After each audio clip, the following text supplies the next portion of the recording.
see the pair that got hauled into time?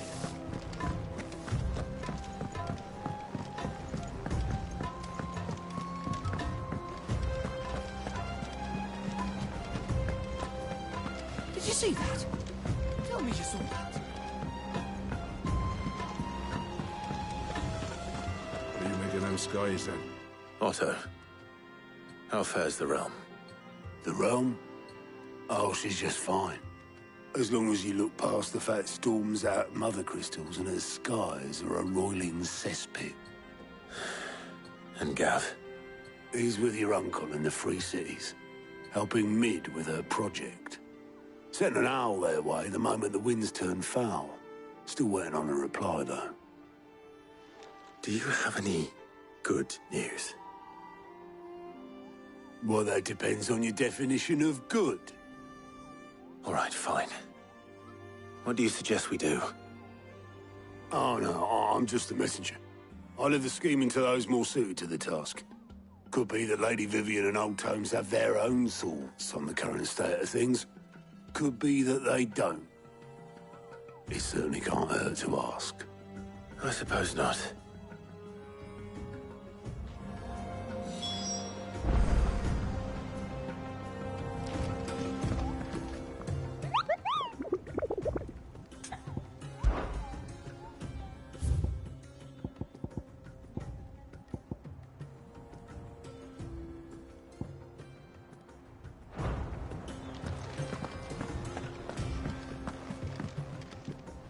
How is it that every one of your little excursions presages some inexplicable catastrophe?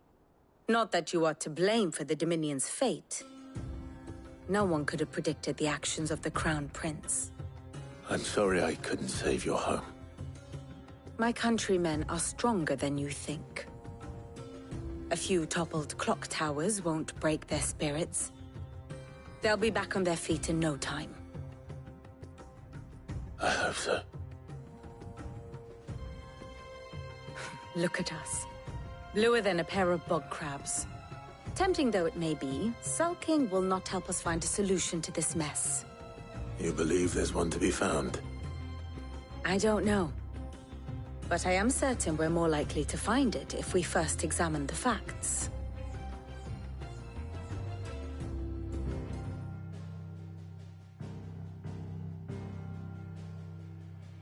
Beneath these darkened skies, fear and confusion reign over Valisthea.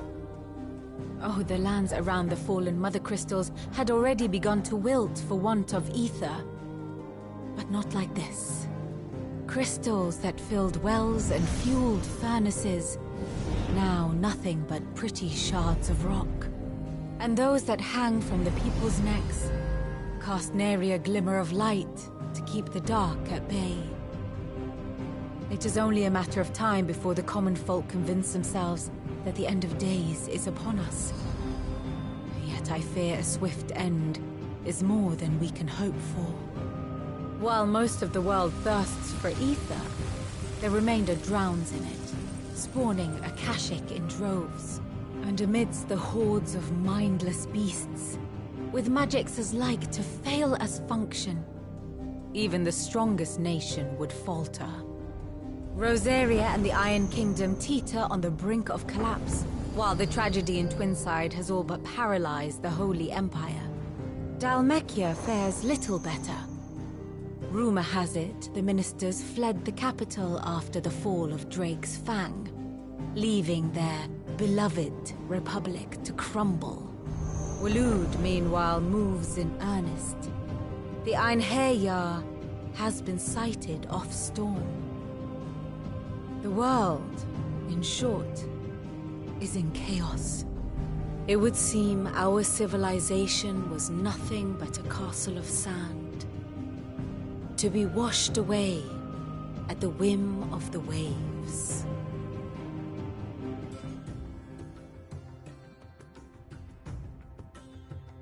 A castle of sand. Not my best flourish, but it seemed fitting.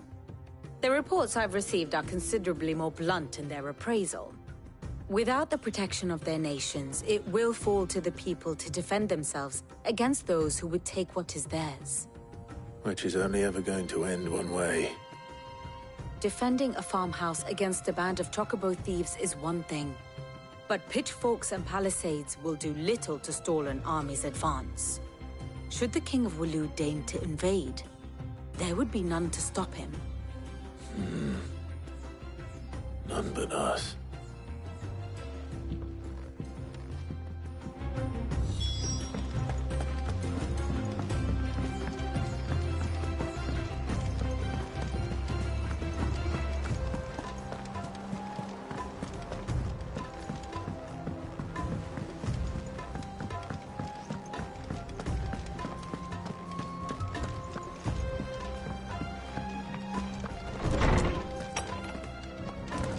Is a storm coming, Sid? Let me guess. You're here about the skies. Is there anything you don't know, Lawsman? It doesn't take a court astrologer to augur the obvious. As for what has disturbed the heavens, that, I believe, is a question the Fallen might be better placed to answer than I. And on the sixth day did the gods tear the sun from the firmament, visiting darkness upon their prideful sons and daughters. But I dare say you remember your childhood lessons on the sins of Zemeckis only too well. You think they're connected? That Ultima was one of the gods responsible? Well, he has certainly exhibited powers that we mortals would associate with the divine. There is nothing divine about him. But he wouldn't be the first god of whom that could be said, now would he? Yet for all the fairy tales that tell of the sins, there is almost nothing in the way of actual historical accounts. Had I the Journal of Moss the Chronicler, I may have been able to tell you more, but alas, I fear all remaining copies have been lost to time. You will forgive me, I hope? Certainly not. Because there is nothing to forgive. Even without this journal, you've provided us ample wisdom. And we will always be grateful for it. Perhaps Otto will be more inclined to share his thoughts when he hears what the others had to say.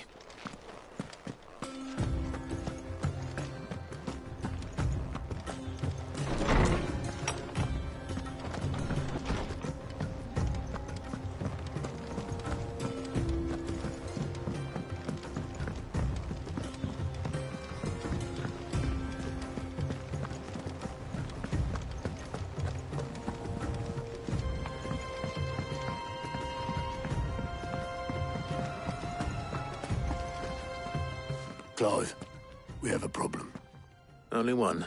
That would be a first. It would. Actually, there are three. We had as many owls arrive while you were at the shelves. Martha's got a Akashic out her gates, and talk of monsters roaming the hills outside of Northreach has put the wind up Isabel and her lot. And don't forget Dalimil. Lubor says the village was raided by bandits. When it rains...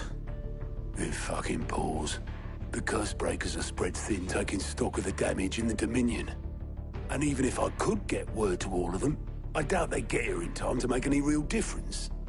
Which means there's only two people who can. Jill and I. Let them know we're on our way.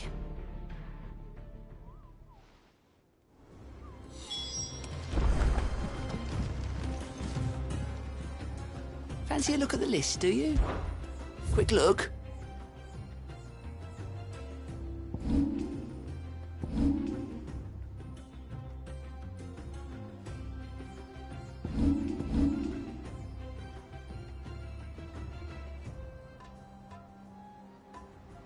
Always something in there.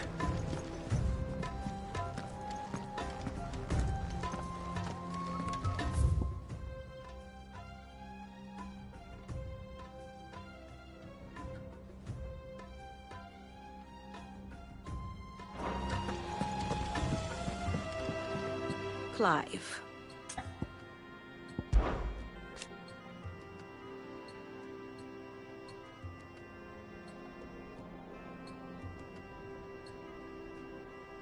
And how could it not?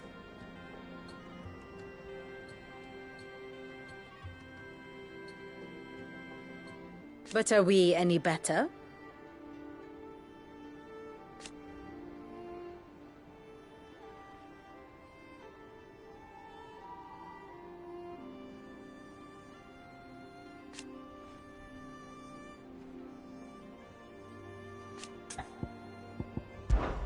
I cannot claim.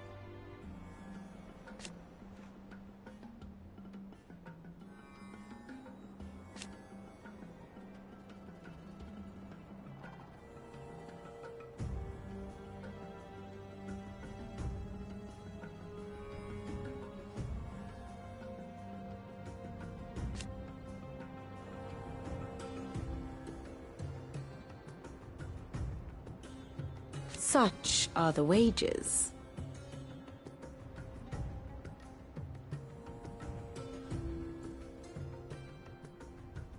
Ironic, then.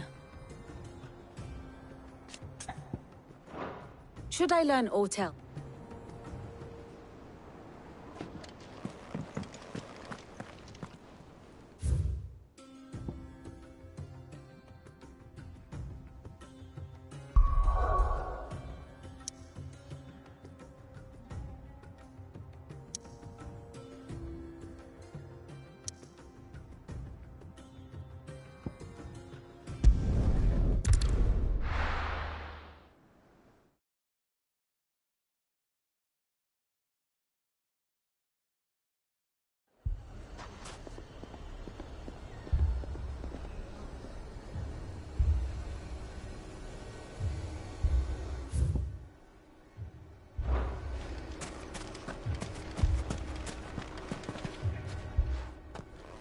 Sid! Your new companion appears much more formidable than your uncle. Should I be worried? You haven't been introduced. Jill, Clive has told me much about you. All lies, I'm sure. Your Stolas said that Dalimil has a bandit problem. Indeed. Although, you're a little late. They left with our food and guild days ago. Any idea where they went? The desert's a big place. Your guess is as good as mine. But the fact is, I have more immediate concerns. What did you say to me? What did you say? Ah, as if by magic. Let's just say we've yet to reach a consensus about how to solve Dalimil's little problem.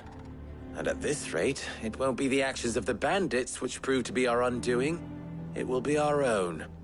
Now, I've tried reasoning with the dissenting parties, but even the Desert Hare has limits.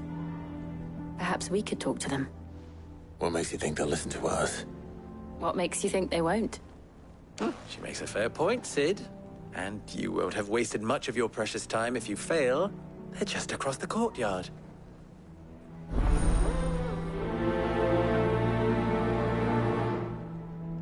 Suppose we just follow the shouting.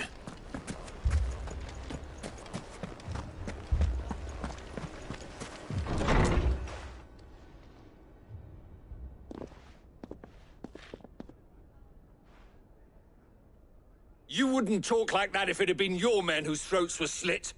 Blood for blood, it's the only way. We hire mercenaries and have them mount the bandits' heads on our walls as a lesson to the rest. And what happens when those mercenaries are slaughtered like your men? Are you going to hire more? We're better off using that coin to buy food and supplies. If we hire mercenaries, the only thing we're buying is the bandits' ire. And you cannot fill empty bellies with that. Do you hear me?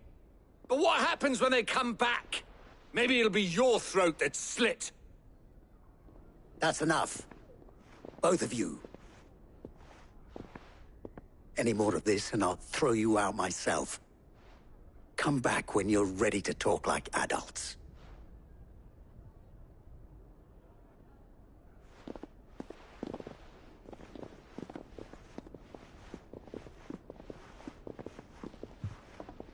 Victor.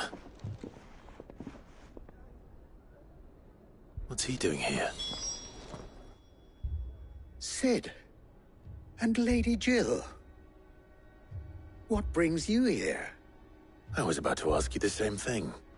Costness is in chaos, and the markets have all but ceased to operate. The Briar's Kiss here in Dalimil is the only place I can reliably obtain supplies. I was here to do just that when Master Lubor told me of his troubles. He thought I might be able to talk some sense into these fools. But if you're here, I suppose his patience must be waning.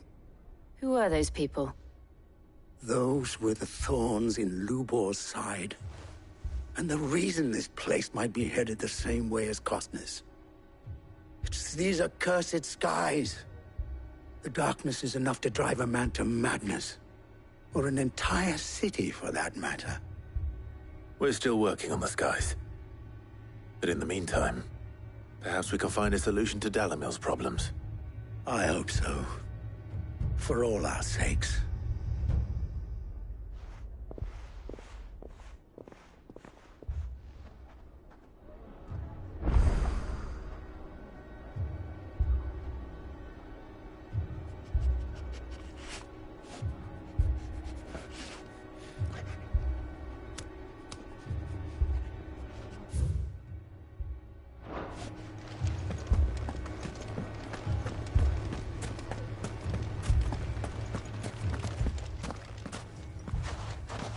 So, you see my predicament?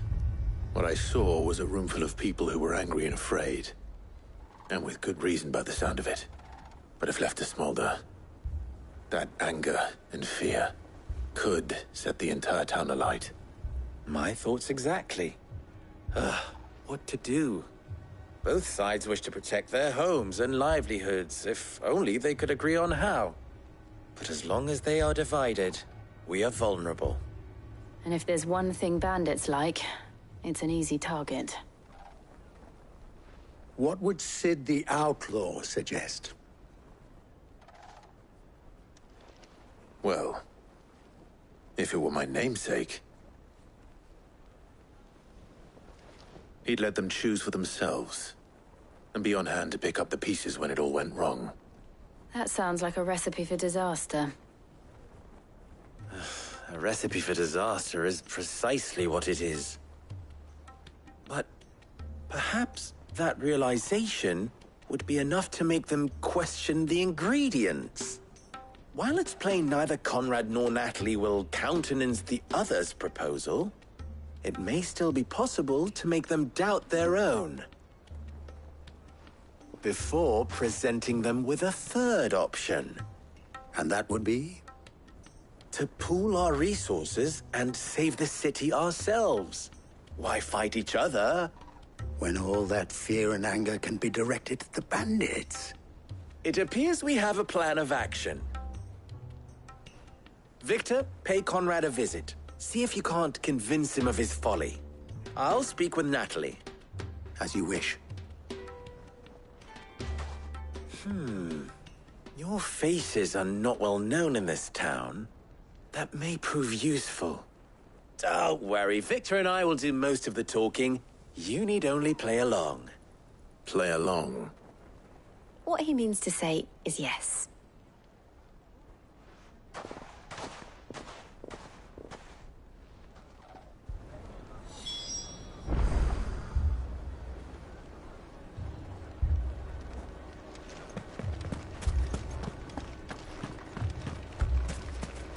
Picture it, Conrad.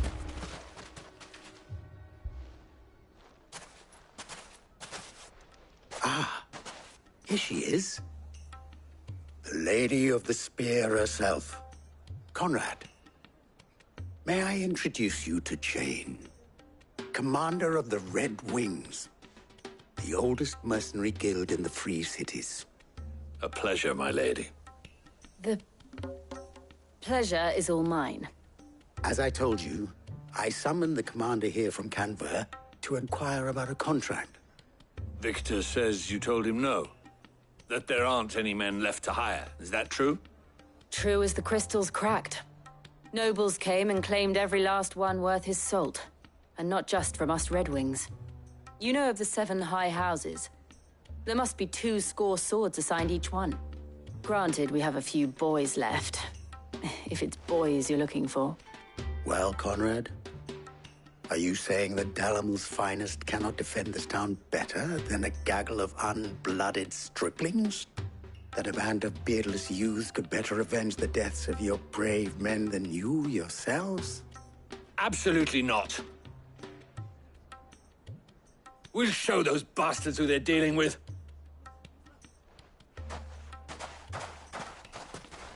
can't believe that actually worked. Conrad's not what you call the brightest candle in the crypt. And there's a reason why I had you do the talking and not Sid. Well played, my lady.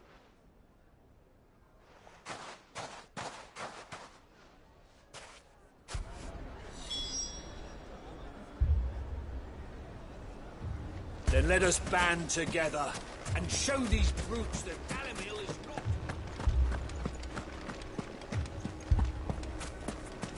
My shop. If I had my pickaxe, I would... I mean, it may still be possible to buy... Ah, here he is now. Natalie, allow me to introduce Lord Underhill of Randalar's prestigious League of Merchants. Lord Underhill. At your service. Underhill? I was just telling the good lady of our conversation, my lord, and how you were lamenting the state of the capital's stores. Lubor says that not only are the granaries almost empty, but that war and the Blight mean this season's harvest won't be enough to fill them for winter. Indeed, certainly that is the case. The nobles in the capital are buying up the city's stocks of barley and wine, driving the prices higher than most commoners can afford. It is only a matter of time before the peasants revolt. It is worse than I thought. If what Lord Underhill says is true, I fear we have little hope of supplementing our stores, meager though they regrettably are. And while I applaud your endeavors to dissuade our more bellicose citizens from seeking vengeance, I sense Conrad is not wrong in his assessment of the bandits' likely return. Which means that now, more than ever, we will need to secure what little we still have. Food, weapons, herbs, everything. If our humble town is to endure not only this hardship, but those that are certain to follow, we must stand united. All right. If it will help to protect my home, I'll do it. But you needn't have gone through this charade.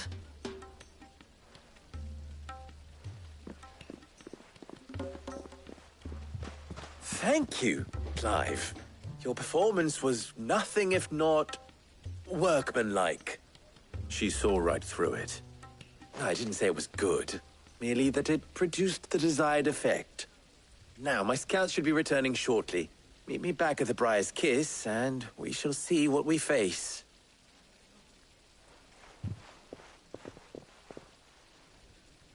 I'm not convinced our roles in this ruse were entirely necessary. I don't know. Conrad seemed quite taken with you. It appears I have no choice but to do what little... Mummy, I'm scared. Oh, I'm ruined. Good news, Sid. Both Conrad and Natalie have somewhat gracefully accepted their new roles. With time, they may even learn to... Time no longer appears to be the luxury it was before lunch. I take it your scouts found the bandits. Technically, it would be the bandits who found my scouts. It appears they march for Dalimil as we speak. All of them.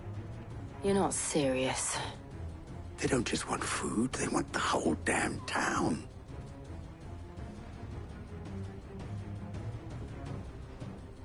I have a favor to ask. I'm told the bandits march in two groups, one from the south and one from the desert, in a move doubtless intended to stretch our already gossamer-thin defenses. Very well. Jill and I will meet those from the desert. But what of the rest? The rest, my friend, the city shall fight. Together. The stakes, I concede, are high. But if this does not unite Dalimil, nothing will. That is a lot of faith to put into those who had their hands around each other's throats but a moment ago. Then it will be for us to see that their hands are kept occupied. And I do mean us. I thought you might say that. We'll hold them off for as long as we can. And we will do the same.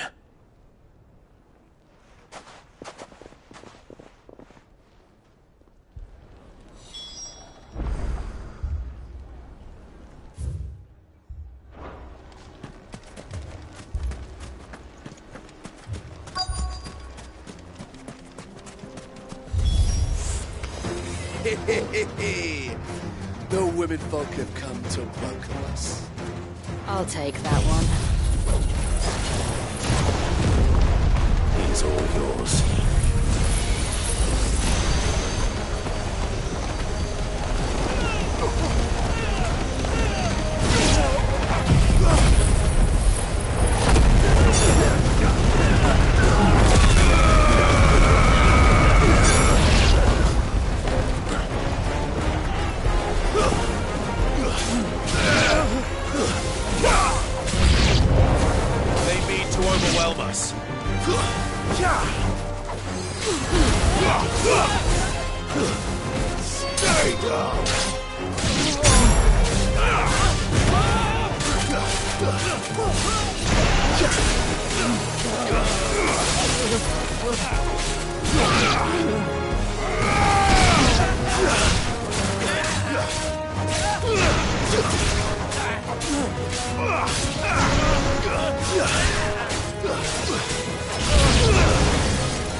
The townspeople. Could they have held out? I don't hear any fighting. What do you think? That we should hurry.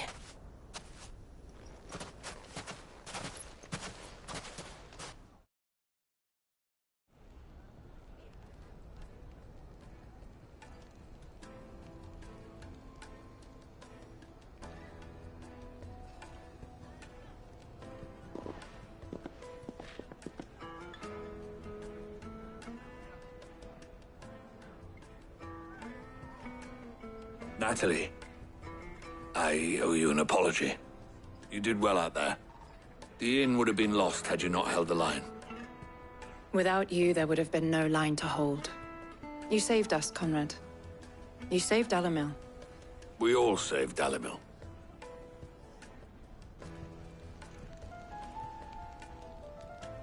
Conrad seems to have had a change of heart. I'd say they both have. I take it from your presence that our visitors from the desert won't be joining us either. Pity. The plan worked, Sid. Granted, it only took an army of bloodthirsty bandits at our gate. Calm now, Victor. Why quibble over the details? We are united, and that is all that matters. As for you, Sid, you fight considerably better than you act. I'll take that as a compliment.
Dalimil's saved. You fought very bravely.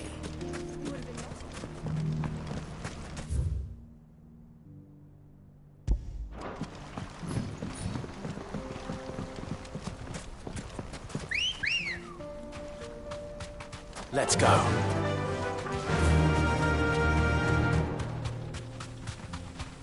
We're not alone. Time to fight.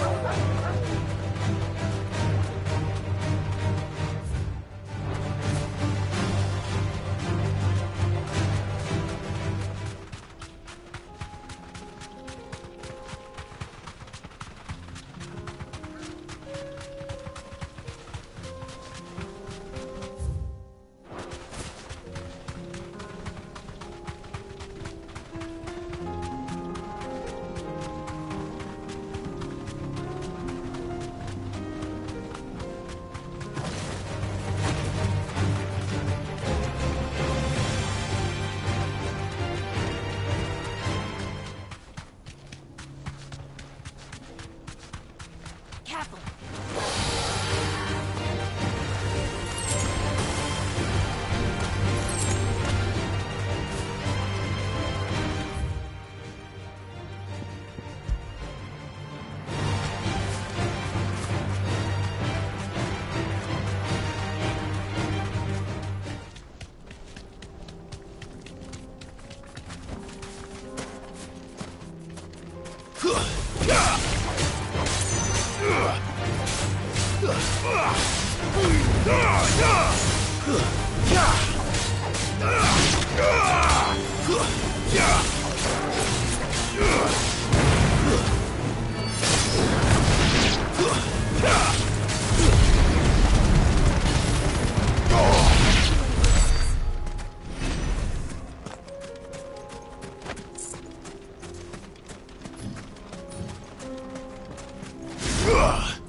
Good girl.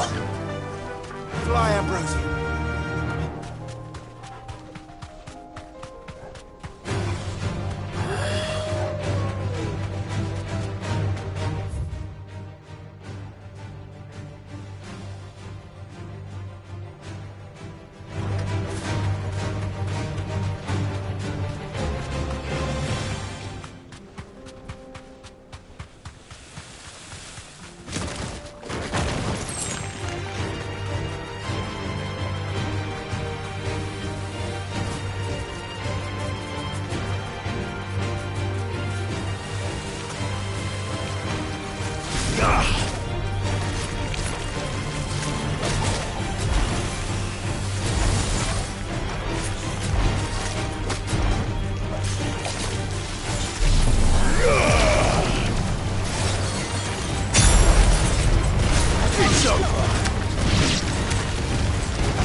slow.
This one's awake.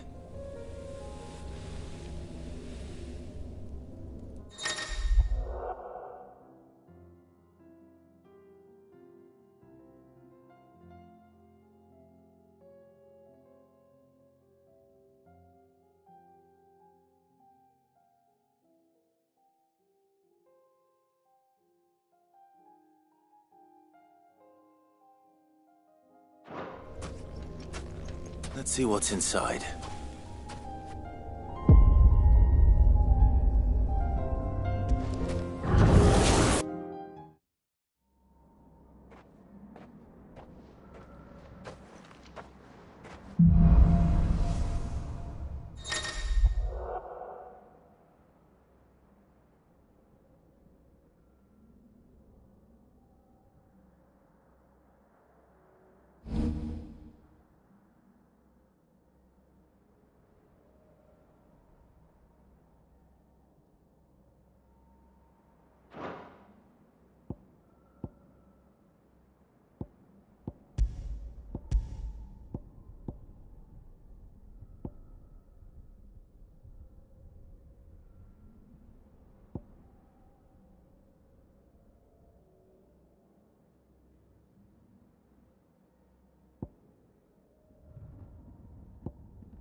deserve a rest.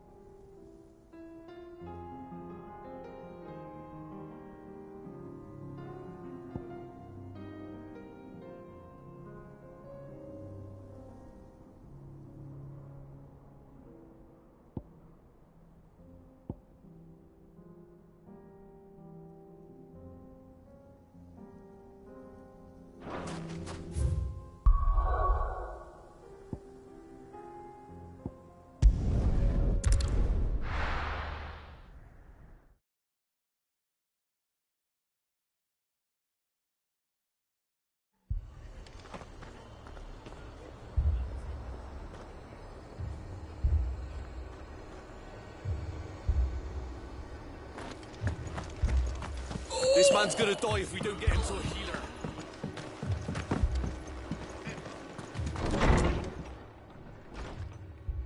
Martha, it's good to see you. And you, Clive. Jill? Otto said you'd been attacked by a Akashic. What exactly happened here? Those skies are what happened. Not long after they fell dark, we had our first visit. There were hundreds of them. Tried to storm the hill. Only a handful made it up here, but that was more than enough. The rest are still down there now.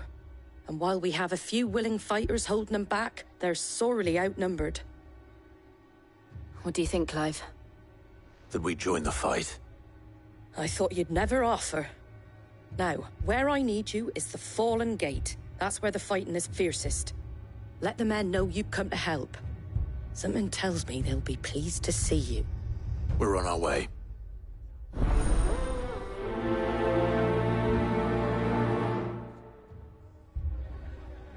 Do you think there are as many as Martha says? More.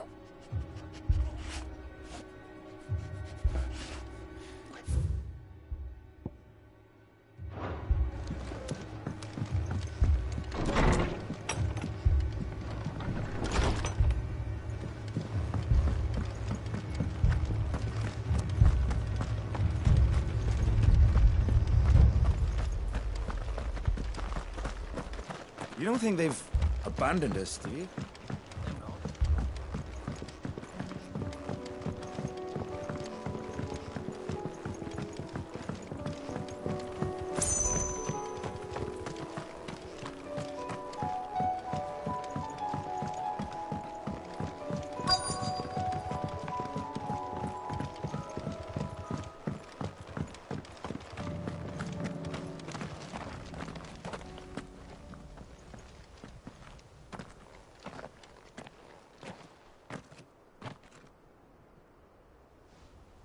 Clive, wounded.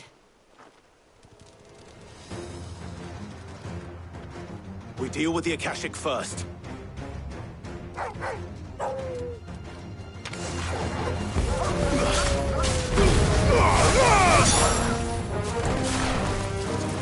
Stay down! Get up!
These men don't have the look of hired swords.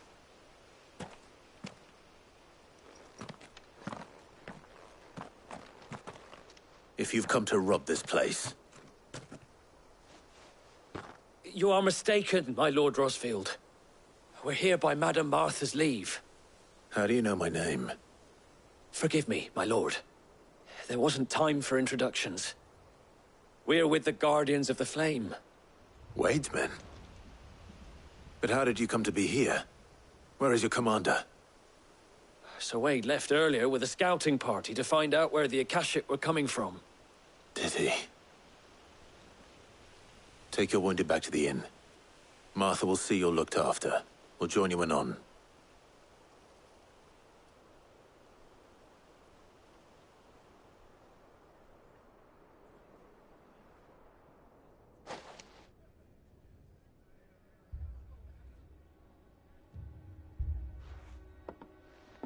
And to think you took them for thieves.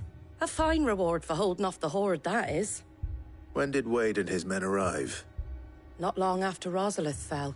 The Guardians asked me to shelter some of them that had lost their homes. They were making ready to leave just as the skies turned, and we agreed it was best we stuck together. Martha! Trouble! The scouting party's almost at the lift, but they got a pack of Akashic snapping at their heels! And they've got wounded with them! They're not gonna make it! Damn it all. We'll worry about them, Martha. You look after everyone here. If any can still fight, send them to the lift. I will. You two be safe now.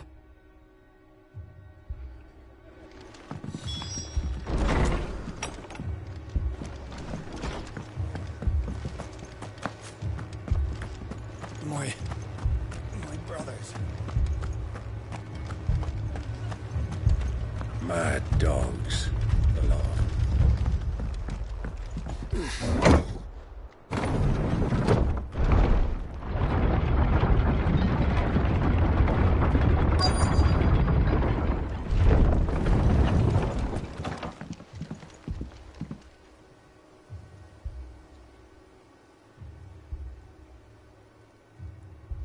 Squire, I need you to get those who can still walk up the lift to Martha's.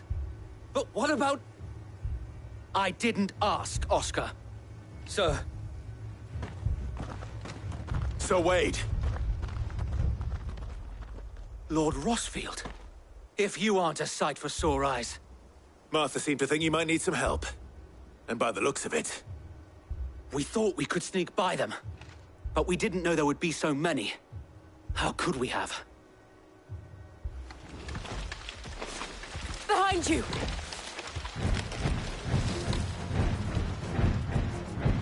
Damn it! We need to get the injured to safety. Do you think we can hold them off? We can certainly try. Are you with us, Sir Wade? Always. Then let's do our duty. Garuda!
Is anyone hurt? I don't think so. And yet again, you've pulled me from the flames. It's just a pity I keep walking into them. You've never been one to shy away from danger, Sir Wade.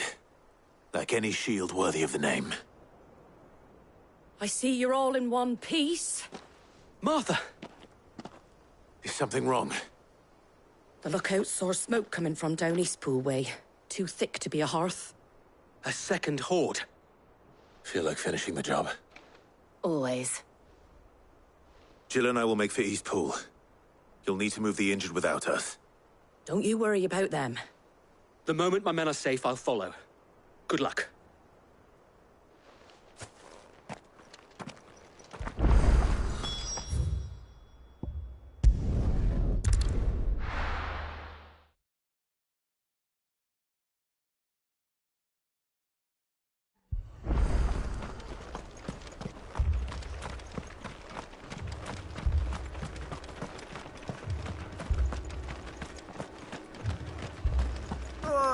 Just patch me up as quick as you can.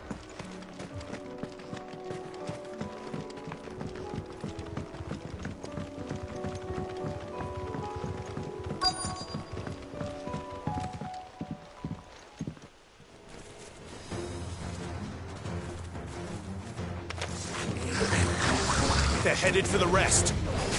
We have to slow them down. Martha and the others won't be ready.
Something's coming. Apologies, my lord. Did I miss anything? Only the first round, Sir Wade. Shall we?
Do you see any more?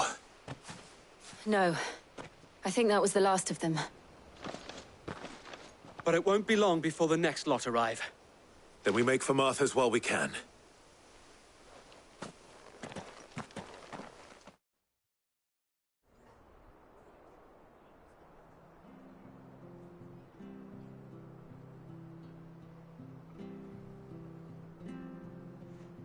What did you find out there? The same as Sir Wade. Scores of Akashic. Well, wherever they came from, they're gone now. Our lookouts say the lowlands are clear. Hopefully we'll have enough time to lick our wounds. How many of your men were injured? A damn sight less than if you hadn't turned up. Thank you. It was a hard-fought victory. But as long as the skies remain dark, I fear the Akashic's numbers are only going to rise. It's not a matter of if the Horde will be back, but when. And whether that's sooner or later, we'll need to be ready. The inn here affords a good view of the land, and is easily defendable. I'd like to make this one of our outposts. What do you say, Martha? You'd have more men to guard the rest. Well, when you put it like that, of course they can stay.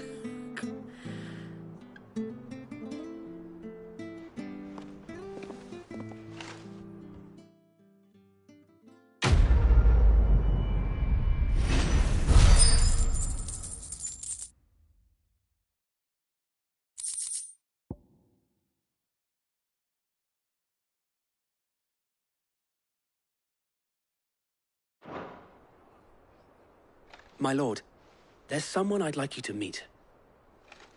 Oscar, over here.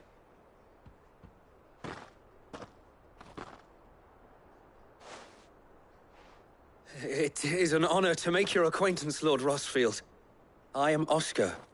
Oscar of House Murdoch. Murdoch? I wasn't aware the Lord Commander had children.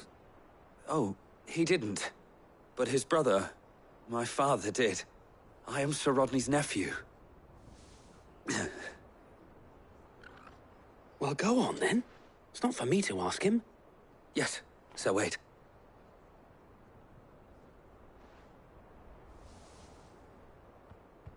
If it please you, my Lord Marquis, might you take me as your squire? I would learn the duties of a shield from the finest.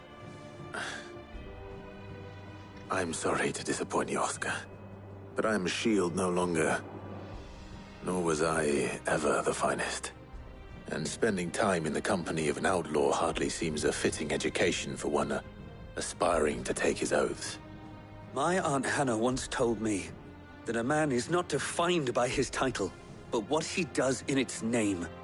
You have accomplished much since taking on the mantle of Cid, winning no little honor in so doing. And I would sooner serve under an honorable outlaw than an unworthy shield. Not that Sir Wade and the other Guardians are... I mean to say that, they're... It's all right. We know what you mean. There is only so much the boy can learn from me, my lord. But a squire... Would that really be so bad? You were a squire once. And I'm certain Sir Rodney would approve.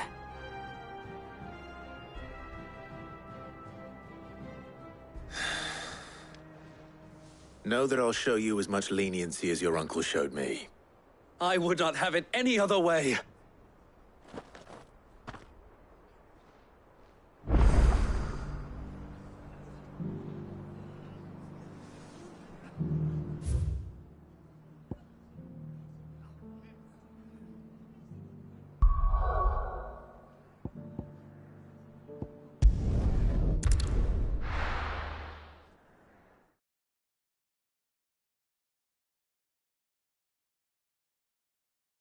First we find Isabel. Heard a bloke saying he saw ghosts on the fast line. I saw it with my own eyes.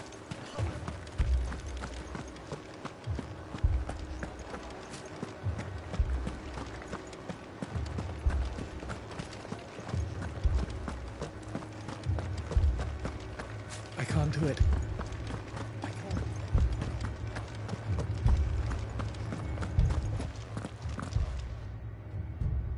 My lord. Milady. We received the dame's message.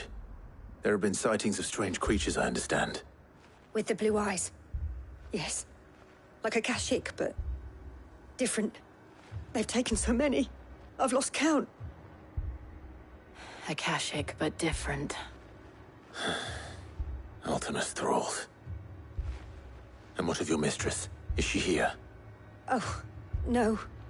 She went to the garrison to ask what they were planning on doing about all this. Then we'll look for her there.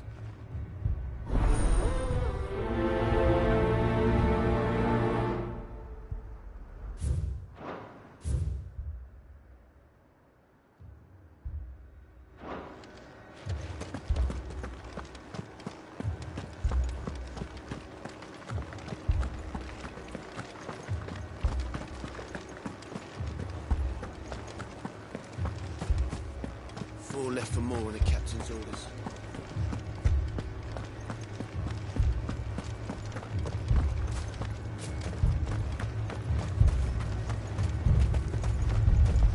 Madame, please!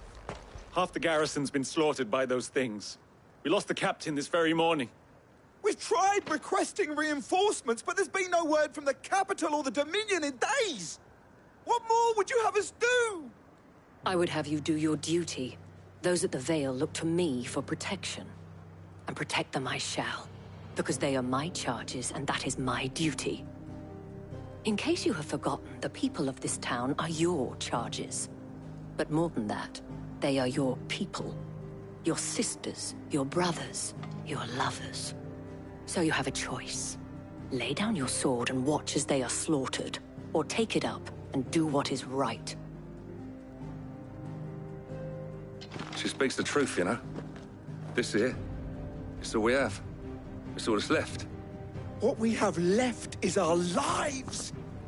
Do you really want us to lose them as well? Not if we don't have to. Look, there's a cask under the captain's bunk. Let's talk about this over a drink, eh? I'm listening. I'll have a word with him.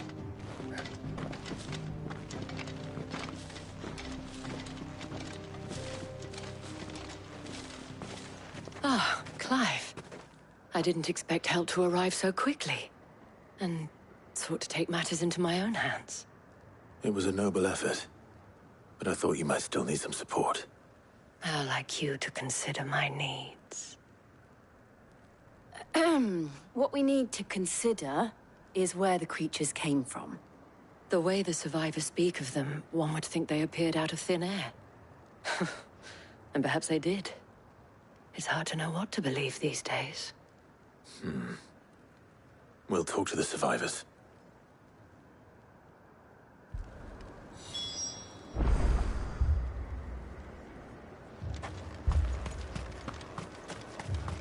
That thing?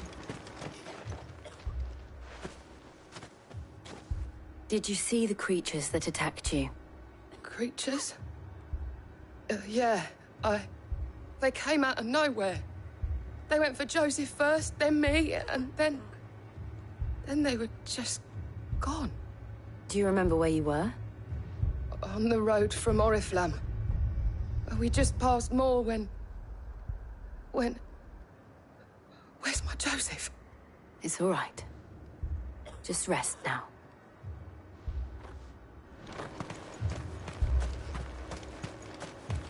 Don't leave me, Pa. You're a pikeman, yes? What happened? I've got family in Moor. I heard the flood was spreading, so I went to see if they were all right. And a pack of them glowing things found me in the meadow. I ran for my life. I never did get to the village.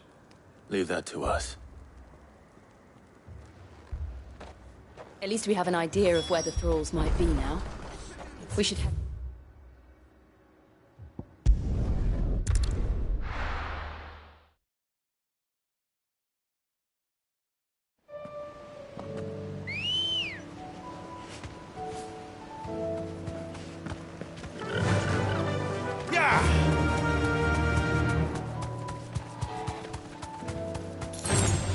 Time to fight.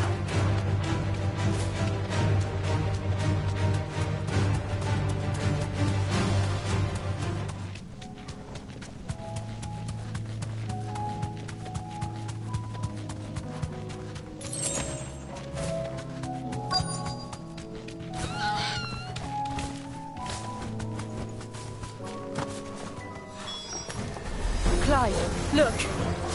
I see them. With me!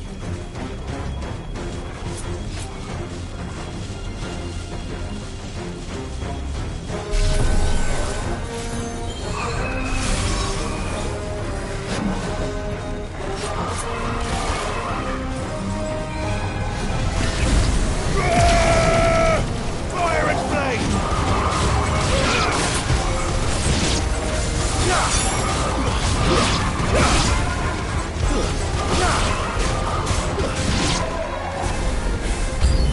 Should I prime? Save your strength.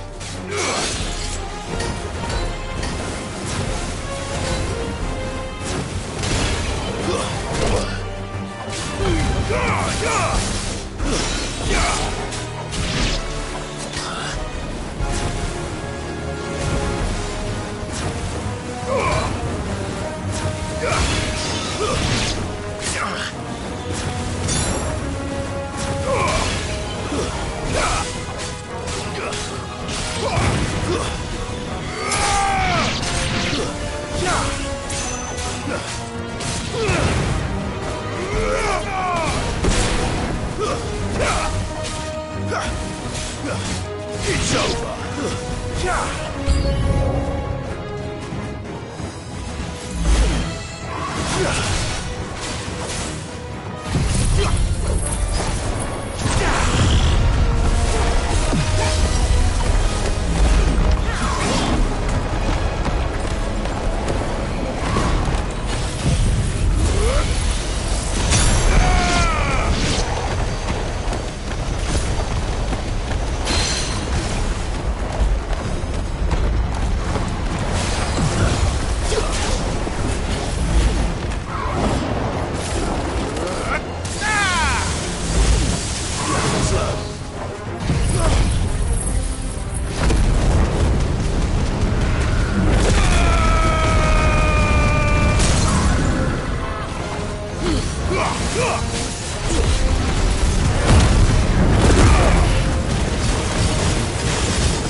Do you think there are more?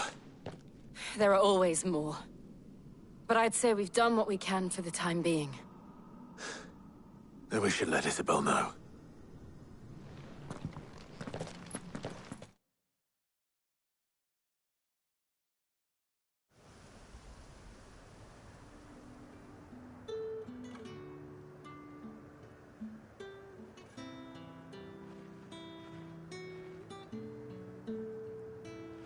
You have the town's thanks. Don't thank us yet. There will be more. Many more. And you'll need to be ready for them. Oh, we shall. Isn't that right, Captain? Yes, milady. The garrison will be ready. Philippe here has convinced most of the men to remain at their posts. For now, at least. Hearing that the Dane would look kindly on any man who committed himself to the task certainly didn't hurt. It's not the most selfless of motives, I'll admit. But whatever it takes, eh? Now me, I never needed convincing. I became a soldier to protect the people I love.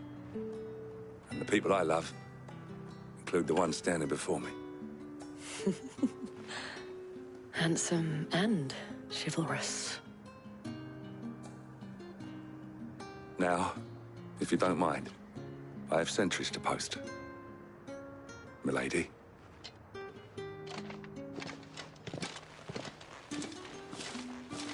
Lest you wonder, I'm not foolish enough to believe that this has solved all of my problems.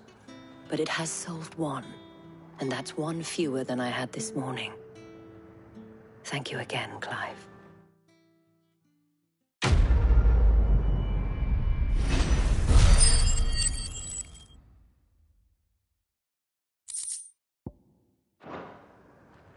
Our friends seem to have things under control. For now, at least. Let's go.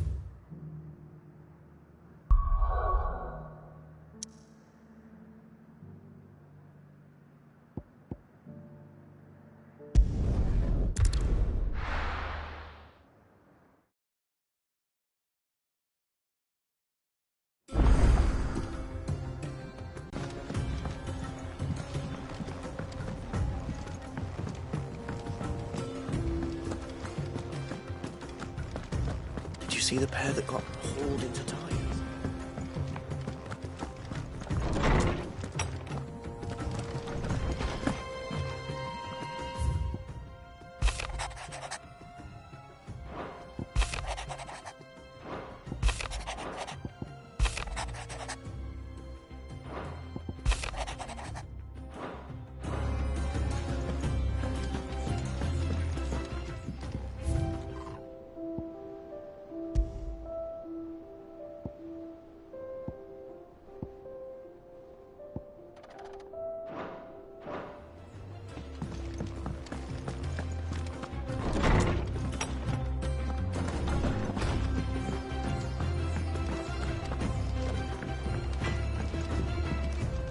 Trouble with your gear, or...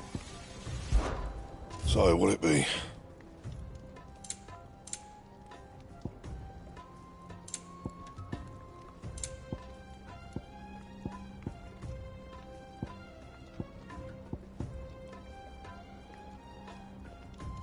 That it? Fine. Clive. If you're gonna buy something, be quick about it.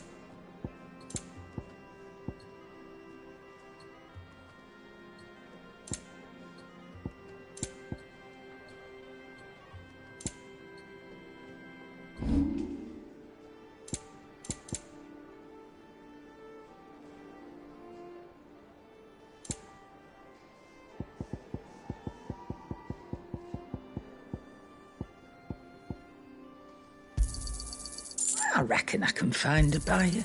You got out else? I reckon I can find a buyer.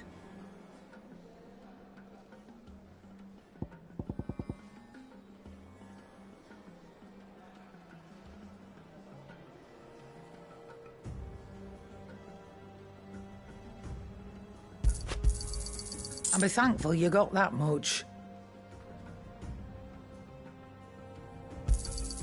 You got out else?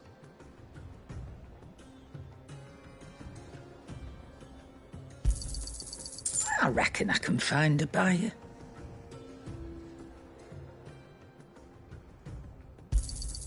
I'll be thankful you got that much.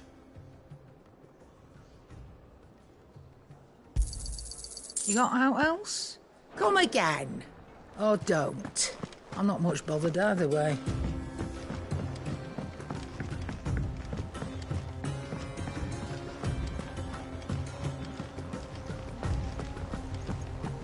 Did you see that? Tell me you saw that.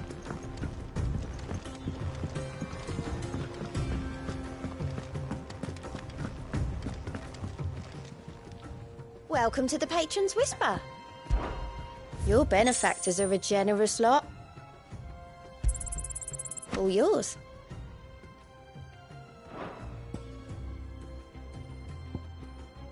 Come again. I may have more for you.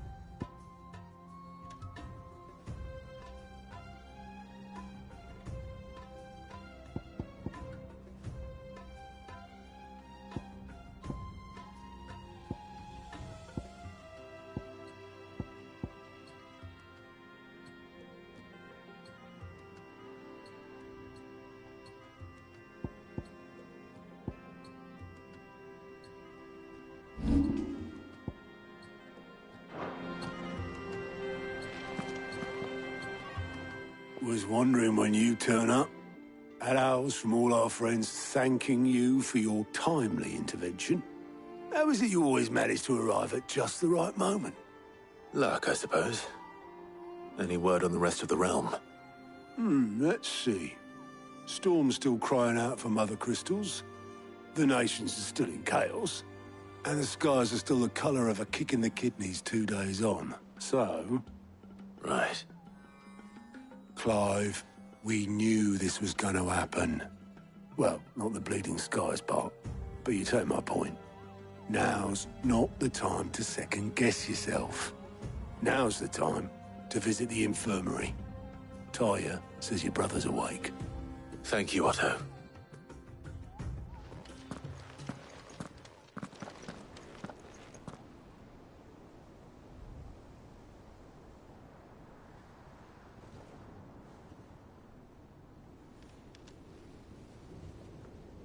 So it was not Sylvester, but Olivier who served as Ultima's puppet.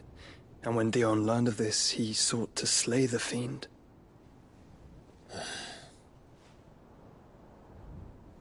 Only for his father to take the spear that would have freed him. Enough to drive a man to madness. Small wonder he hasn't stirred. I would be afraid to wake. Had I but reached out to him sooner, warned him of the threat Ultima posed. But now, both an empire and her prince lie broken. Joshua, what do you know of Ultima?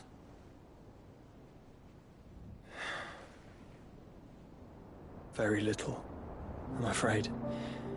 Despite my best efforts. 18 years ago, as I lay buried beneath the rubble of Phoenix Gate, 'twas not death who came for me, but another. And it was while in my rescuer's care I first heard of Ultima. I've been chasing his shadow ever since. Ultima is driven by some deep, dark purpose, and for whatever reason, it would seem you are crucial to his designs. He will stop at nothing to have you, even if that means toppling an empire. But why me? What possible use could I be to such a creature?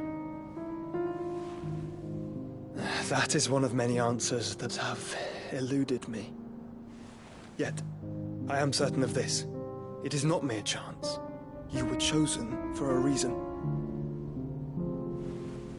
All dominants carry within them the might of an icon.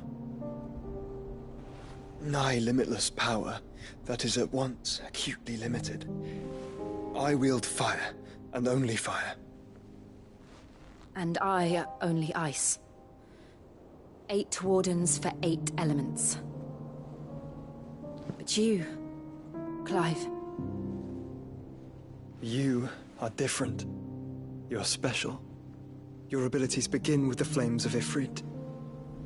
But they do not end there. The fact Ifrit can even exist goes against everything we thought we knew of dominance. Perhaps Ultima has been waiting for one such as you, whose potential is truly limitless. I've encountered that thing several times now. If it or he, as you say, needs me, why hasn't he claimed me as he did the boy? Were I to hazard a guess, I'd say the two of you are somehow incompatible. His mind not properly attuned to your body. His mind? Mind, awareness, spirit, call it what you wish. But I believe Ultima to be an embodiment of the concept. This is why I struggle and fail to contain him here inside me. I'm sorry. Inside you? With every setting sun, I feel my strength wane. And though the Phoenix's flames mend the prison I have made for Ultima, they do so at a cost. We must find a means to bring an end to him before I meet my own. What were you thinking? It was that or let him take Clive. And I've always had a soft spot for my brother. But that doesn't mean you should sacrifice yourself to save me.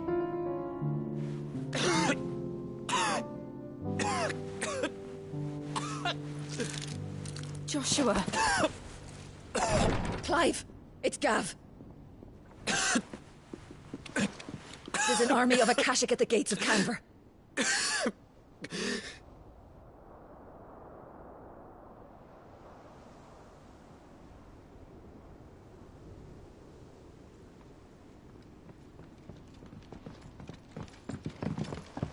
Well, what's the short of it? Thought Tyre told you. The capital of the Free Cities is under siege by an army of monstrosities. The City Guard are doing their best to stem the tide, but numbers ain't on their side. What of Lord Byron and Mid? Were they able to escape? No, but they're all right for now. They're hiding with Gav at midship. We have to get them out of there. And we shall. Otto, prepare a Stolas. Tell Gav to stay exactly where he is. Understood. Vivian, what's the swiftest route to the Free Cities? That sounds like a question for the map. Look here. This road, through Tabor, should provide the least trouble. Good. What a coincidence. Tabor is exactly where I'm bound. Joshua, bed is where you should be bound. You don't think I told him the exact same thing? Were Tyre not such a talented healer, I would surely have been inclined to agree. But, thanks to her ministrations, I feel I may safely rejoin my attendant, who was to wait for me in Tabor if we became separated. All right, we travel together. Clive. If he stays close to me, he'll be fine. Thank you, brother. I'll look after him.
What am I gonna do?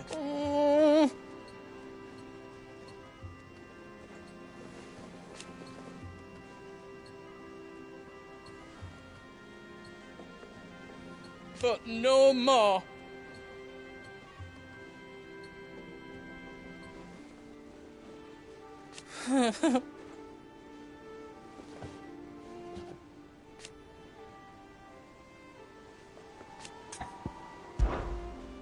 Is everything all right, Goots? You seem more discomposed than usual. Oh, I don't know what that means, but I'm in a bit of a muddle. Oh, I think Nan might be in trouble, and she's... It's all right. You can tell me. There was a trader came by. One of our usuals, like. Said he'd heard some rotten rumours about her down Dalimil Way. Folk are saying she's been selling to bandits and cutthroats and that. I mean, she's fond of a chance to make a coin or two, aye, but she'd never do business with baddies. Especially not the kind who go hurting people who haven't done out. I wanted to ask her about it myself, but I'm scared she'll give us a tongue lashing. She'd never give your tongue a lashing, though, would she? Don't worry. I'll speak to her. Oh, thanks, Clive. You'll let me know what she says, won't you? Of course. I'm sure it's all just a misunderstanding.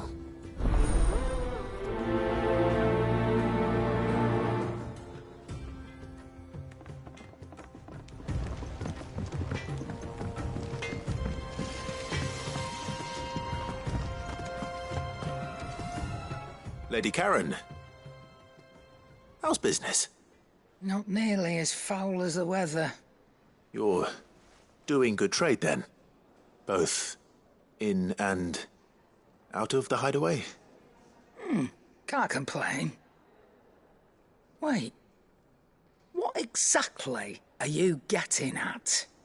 Not once in 5 long years do you pay my affairs half a care, but here you are today, raking me over the coals like a bloody popoto? Just asking. Out of interest. All right. I'm here because I was told that certain rumors have been circulating. About you selling weapons to brigands. Oh, are you? And who was it who knows me so well as to tell tales of my evil exploits? I didn't exactly hear firsthand. All I know is that someone in Dalimil has been spreading word to that effect. And what? You believe it? You think I'm profiting off the blood of innocents, do you? Look, I've done things I'm not proud of. Might be there were a time when I turned a blind eye to the wretchedness of the world so I could line my pocket. But that woman is no more. And you'd know that if you'd ever paid the slightest bit of notice. You're right, Lady Karen. I apologize. It was wrong of me to doubt you. Aye, it was. Now, I reckon you've got better things to do than pointing your do-gooding finger at a poor old woman. Of course.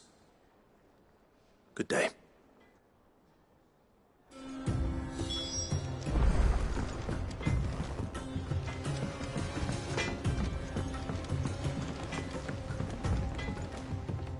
I spoke with Lady Karen.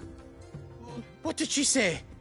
That the rumors were unfounded, and that I was a fool for thinking they might hold any truth, along with some other things that made her feelings clear. And while it sounds like she may have done things she regretted in her past, she says those days are behind her. Oh, well, that's good. I knew Nan wasn't caught up in out bad. But why would people say she was? What did she ever do to them? It's not right. No, it's not. But people do things for all sorts of reasons. Perhaps we'll never know. Well, I'm going to find out. That trader, he said they were all talking about her in Dalimil. So that's where I'm going. I'll find someone who'll tell me, you'll see. Are you sure that's wise? Whoever's spreading these rumors means Karen ill. Oh, right. But that's why you'll be coming with me, isn't it, Clive? I suppose it is.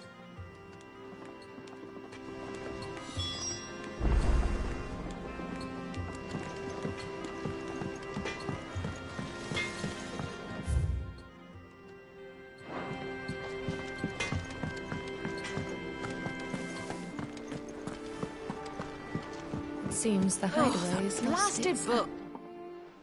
Here, you put me in this situation, Clive. You can bloody well get me out of it. I need a hand with a recipe. Are you sure it's me you're looking for? I'm not much of a cook. I'm all the cook will be needing, thank you very much. What I want from you is a little of your time, right? Oh, and perhaps your sword. You remember Ivan's stew, right? Well, despite the look of the thing, and that awful stench, people wolf it down. So I thought I'd try making one of these supposed masterpieces myself. Had a peek at the book and gave it a go, but, well... It wasn't as straightforward as you'd hoped. Ivan had the same problem. Yeah, but this is my blimmin' kitchen, and I will not be outdone. So if you don't want to be seen as playing favourites, I suggest you lend me a hand. I've never been one to play favourites, Molly. And I would be only too happy to lend you a hand. So, what's on the menu this time? A fried mortress of skyworm. That's one heck of a name, innit? Recipe seemed easy enough to an old hand like myself. Thought I'd followed it to a T. Only, turns out skyworm livers and drake's mint are not what I thought they were. At least I hope they're not, given the rancid mess they made. Ivan said the recipes in the culinary pilgrimage date back centuries. Who's to say the ingredients even exist anymore? Wow. That's a question for a scholar, wouldn't you say? Perhaps you know of one? Kindly old fella who haunts the shelves, maybe? Fine. I'll go and speak to Harpocrates. Perhaps he'll know something. And if he does, I'll see if I can find your ingredients for you. You do that. Lest we forget, you've got a reputation to uphold.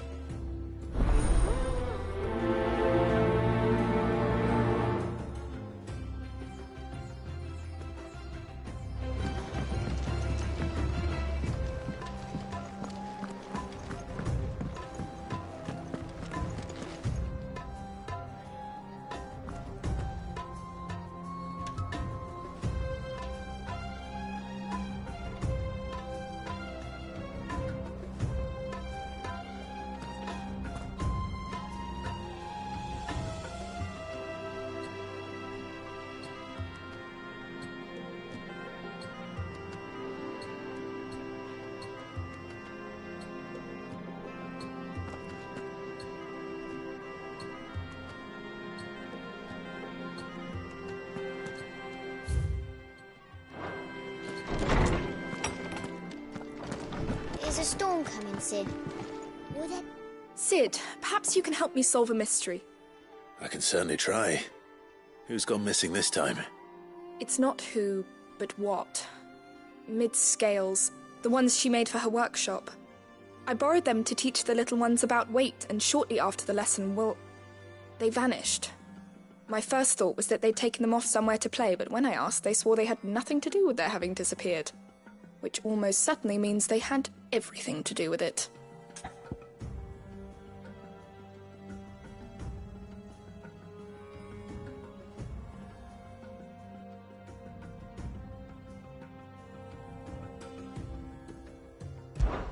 Perhaps a visit from Sid will jog their memories. I think it just might. Thank you. I don't like to imagine that my pupils would lie to me. But if they have, I'll have no choice but to discipline them accordingly. They were in the atrium when I last saw them, as always.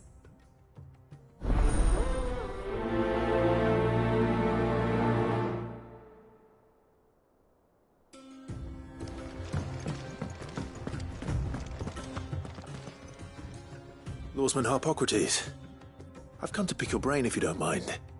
It's about the book you lent Ivan. Ah, Valisthea, A Culinary Pilgrimage, a classic. One of my favorites, in fact. The young man did a wonderful job with the Chance's stew. I do hope we shall be able to sample more such marvels in due course. That's actually why I'm here. I don't suppose you know where I might find skyworm livers and drake's mint. Ah, so the fabled Sandbricois delicacy is next on the menu. Delightful. The descriptions of fried mortress never fail to make my mouth water. Now, skyworm is a somewhat antiquated name for the wyvern, their ground livers being the paste from which the mortress is made. Dragon livers? How very Sambraquois. One would have thought the disciples of Bahamut would have a touch more reverence for their icon's brethren, but apparently not. I believe the specific dragon the recipe demands is the blueback wyvern, said to be the very color of the sea beside which it resides. So we know where to look for our liver. But what about the drake's mint?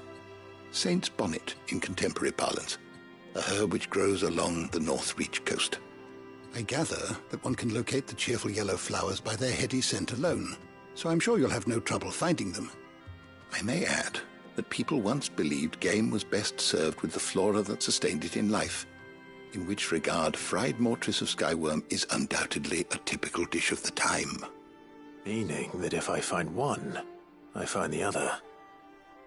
To Northreach, then. Best of luck, Clive. And do save me a bite once the dish is complete.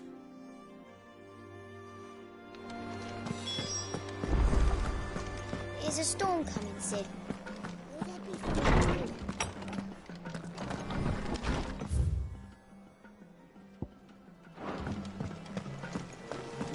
It seems the hideaway is lost. Did you see the pair that got hauled into Tyre?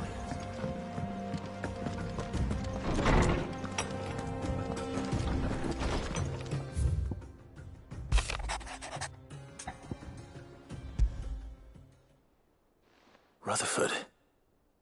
Wasn't that the name of my uncle's manservant? Why would he be at Martha's Rest?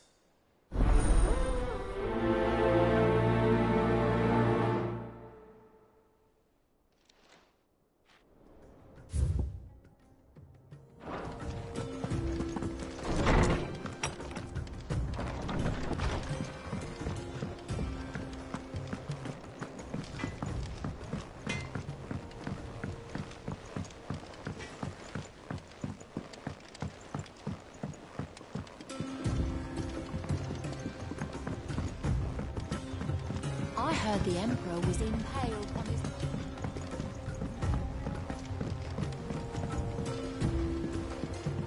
We're all gonna die! You hear me? What do you reckon we should do? I say we should just tell Miss Shirley. You'll get us all straight. I'm telling you, I can fix them.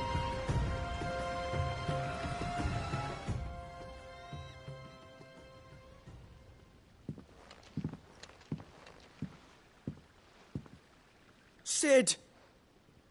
Hard at your studies, I see. And what is that? It's not a set of scales, is it? No. Of course it isn't.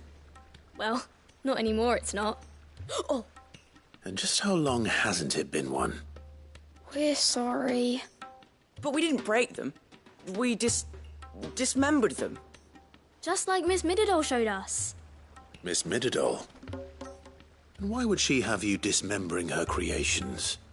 Because that's the only way to become a ninja-neer. Miss Mididol said, the best way to see how something works is to take it apart and put it back together again. Well then, your work is already half done. Carry on. About that.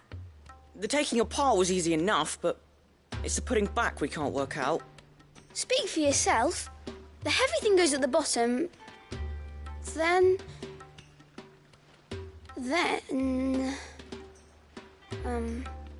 You three need to learn to take responsibility for your actions. So let's have a look at these parts with fresh eyes, shall we?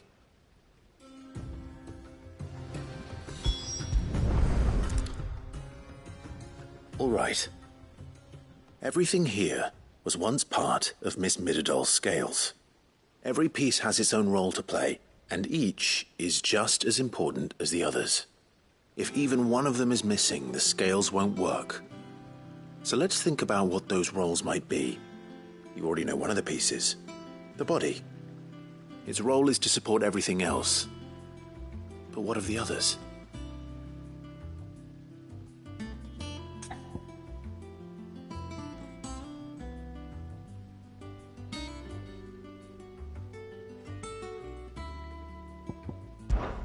This tiny piece is what's called a cogwheel, or gear. Have you ever seen one before? I have. Miss Mididol's dungeon is full of them. Most are on the floor. She puts them in all her inventions. They spin round and round and round and round and... That's right. They're very useful when you want to make things move. Do you remember if there was anything on the scales that moved? I remember the arm moved when I tried weighing an apple. And then somebody ate it. It's not my fault. You shouldn't have tried weighing it before lunch. You know what part's supposed to move and how it's supposed to move. So, let's put the pieces together first, see what doesn't move, and then stick the cogwheel to that. Not a bad idea. You see? It's not so difficult.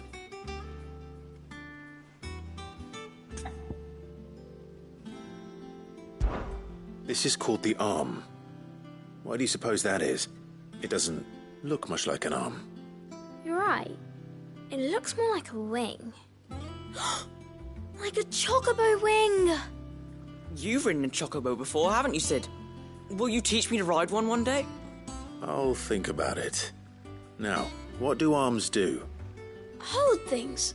So wait, maybe this arm holds things too? Good thinking. You're on the right track.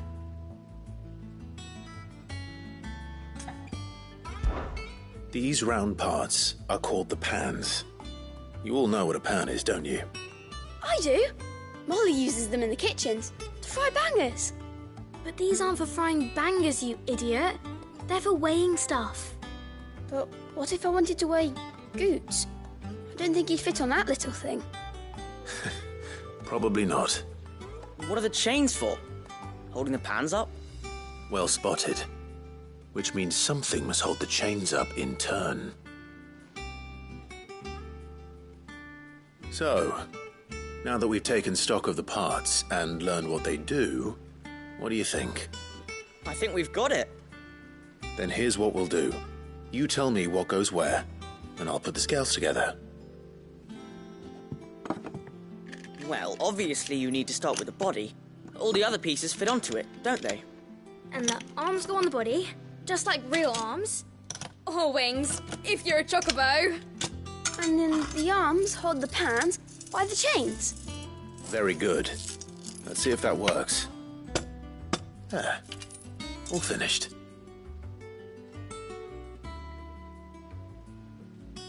Yes! We did it! Well, with Sid's help. Oh, I just put the pieces together. It was you three engineers who showed me how. That's right. We're Miss Mididol's hairs. Her hairs? Yeah, hairs for the future. She's showing us her secrets now, so we can help out the hideaway when we're older. What do you think, Sid? Are we almost ready? With a little more help from Miss Mididol and Miss Shirley, I'd say it won't be long at all. You hear that? It won't be long. Until then, though, do try to be honest with Miss Shirley.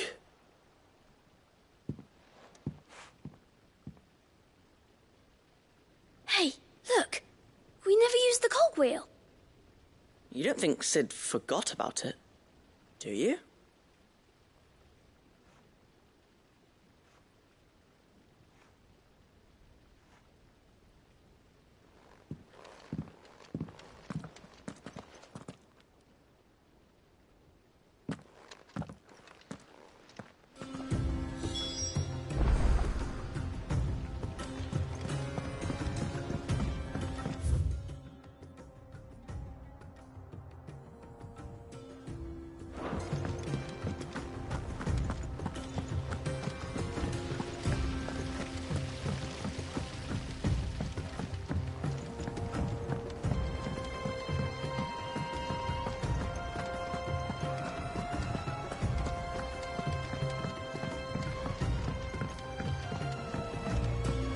Did you see that? Tell me you saw that.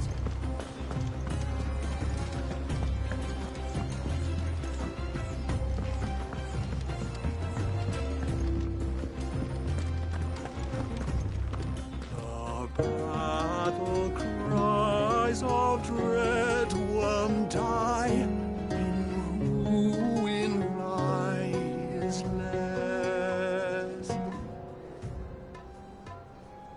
As shrinks the glim your spirit still,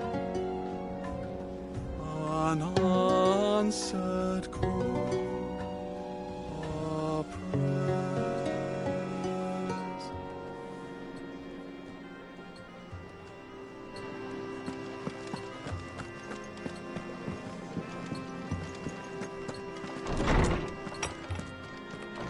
Is a storm coming, Sid? Will there be... Well, did you solve the mystery? It was as you thought. The children had the scales, or the parts of them at least. They dismantled them to see how they worked. Oh, no, Mid will have my head. Thankfully she won't. This might even have been her idea. Although I was the one who ended up teaching the lesson. I'm so sorry, Sid. I know how busy you are. I shall see that the children are properly punished. Please, there's no need. Mid seems to have taken the three of them under her wing. She's even calling them her heirs. She'd have them follow in her footsteps. And her father's. I see.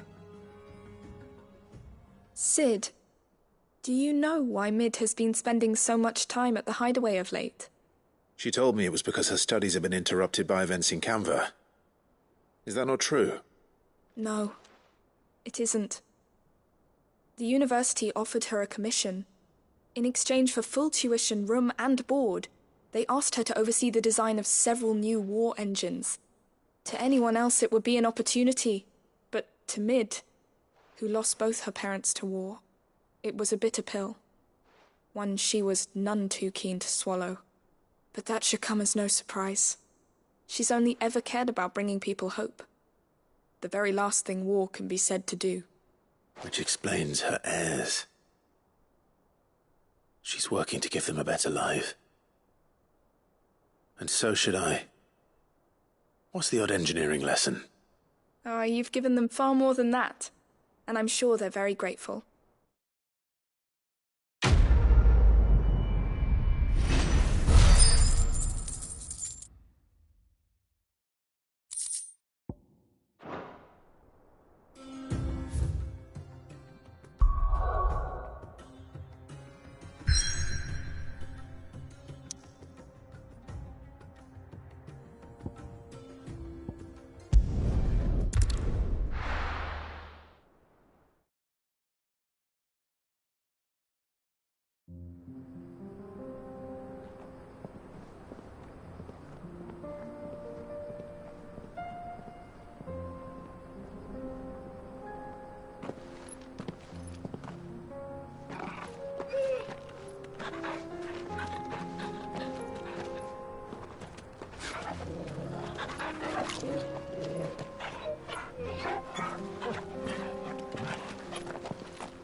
It's like a dream.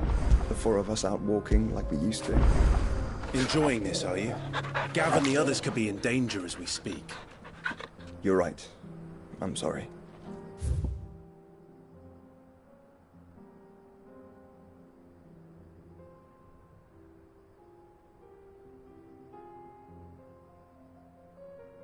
Yote is a fine scout. If Canva was attacked, she will already have begun gathering information. Tabor isn't far. We should pick up the pace.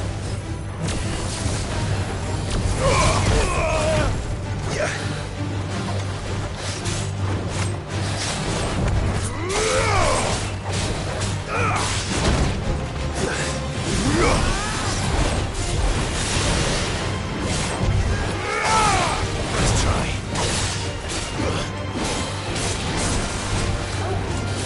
Too slow.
We can use the ruins to cross the ravine.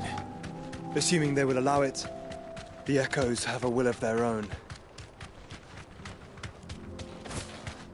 We're not alone. No mistakes.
Let's go.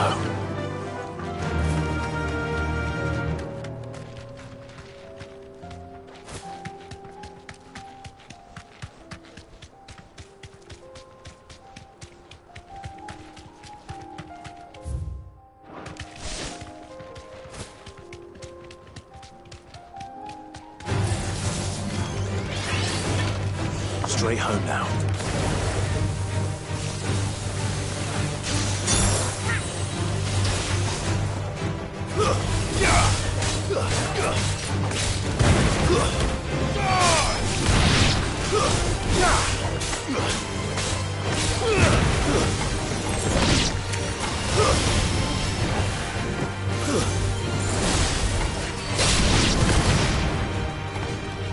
You're finished.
Tell us about Yote, Joshua.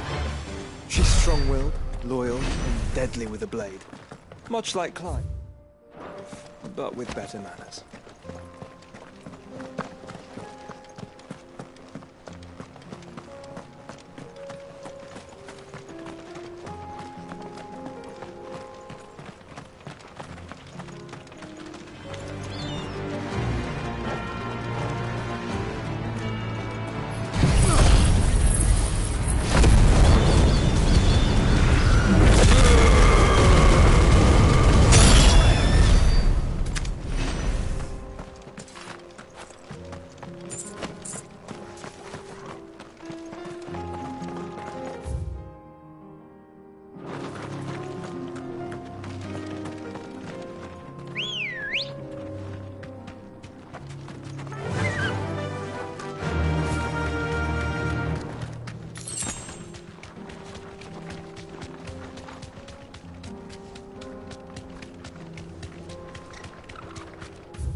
Thanks, girl.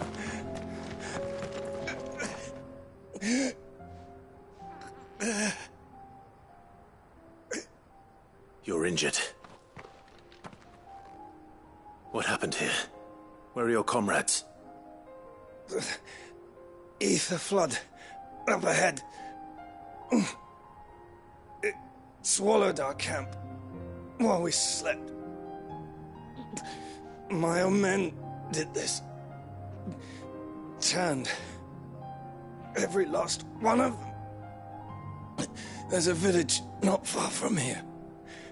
Tabor. The people were kind to us. It's only a matter of time before they won't stand a chance. We can't let those monsters reach the...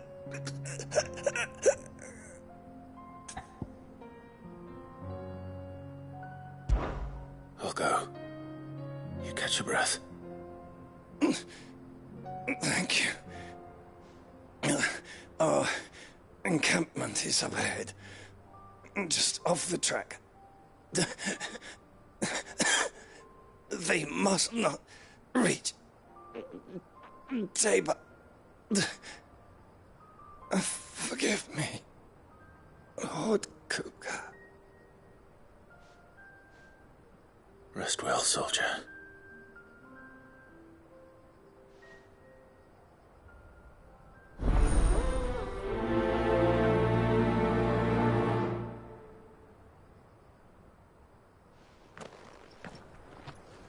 You said the encampment was close. Let's hope the Akashic are still there.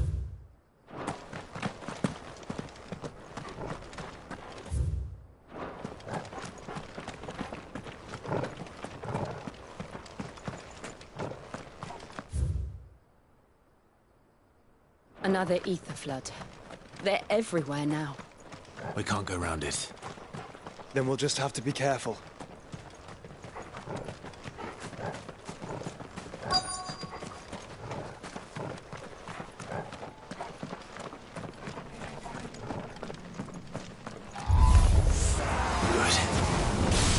Time.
Someone there! Please, I can't move my leg! That doesn't sound like an Akashic.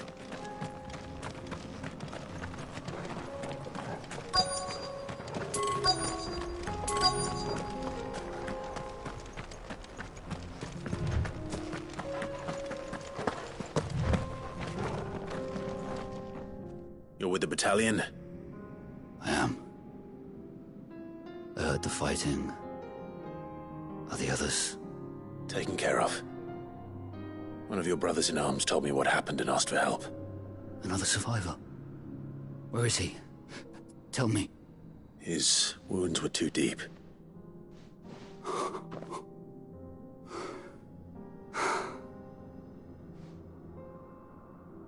He was right to send you.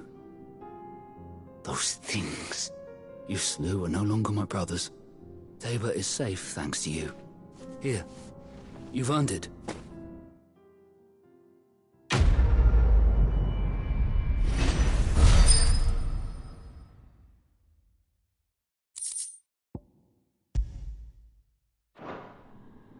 You seem familiar.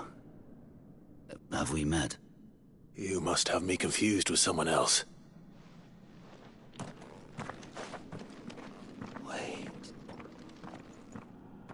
That scar. Son of a whore. You're Sid. I was there, in Cosnes, when you killed my brothers. I was there in Rosalith, when you killed my commander. My war with Hugo Kupka is over. I bear no ill will toward those who followed him. And what of my ill will? Coward!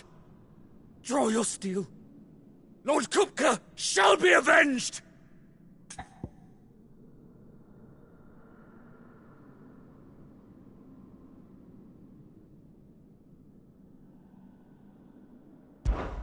When your wounds have healed and your head has cooled, come and find me if you must.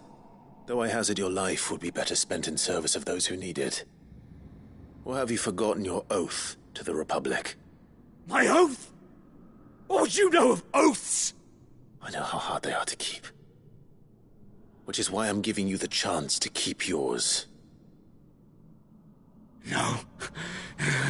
I won't be deceived. Lord Kupka told us of your crimes. You are an outlaw. A murderer, not some man. Like you or anyone else. I am nothing like you. But if you're not gonna kill me, then go. Leave! Just know that I will find you, Sid. Someday.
We're nearly there.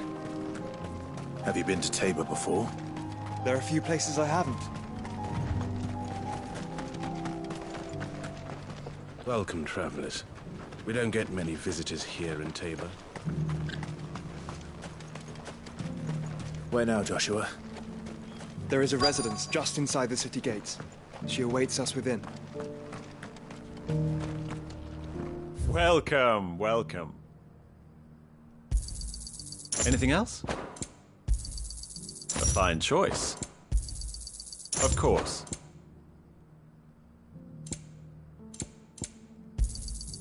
Anything else? Here, take a look at my wares.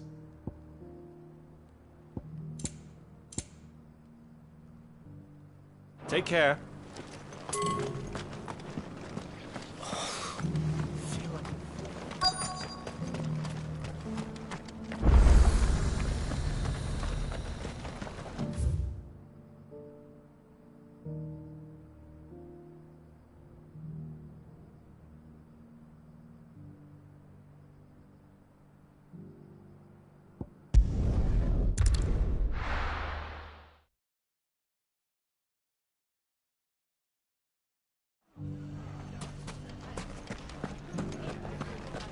The bandits may be no more, but look what they've left us. It shouldn't be too hard to find goods. The gentlemen of the town guard are a strapping bunch.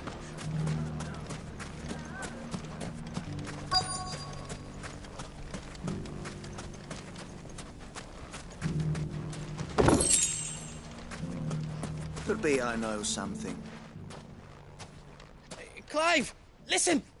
I found someone who says he's heard the rumours about Nan. Have you? Go on. Tell him what you told me. All right. It's like I said. A wizened old crone by the name of Karen's been selling steel to whoever'll pay her price, be they knight or knave. Says the more swords and spears she puts in people's hands, the more war they'll wage. And the more war being waged, the more call for swords and spears. And who will they all turn to keep them in steel? Why, the good Reaper herself. And you've seen this Reaper at work? Aye, it just so happens I have. You'll find her right here plying her trade most days. Here in Dalimil? Where exactly? She has a stall here in the market, but if you're not the patient type, you can probably find her at her storehouse on the edge of town. But it'd be a bolder man than me that braved that particular nest of vipers. Feeling bold, traveler? I hope so, for your sake. Now, if that's all, I have places to be. Sorry to have kept you.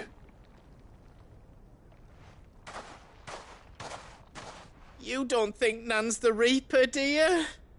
Not unless she's discovered the secret of how to be in two places at once. Eh? What do you mean? Lady Karen hasn't left the hideaway in weeks. So who has been running this store he spoke of? Good question. I'll go and have a look. And I'll visit this storehouse on the edge of town. All right, but be careful, Clive. You too, Goots.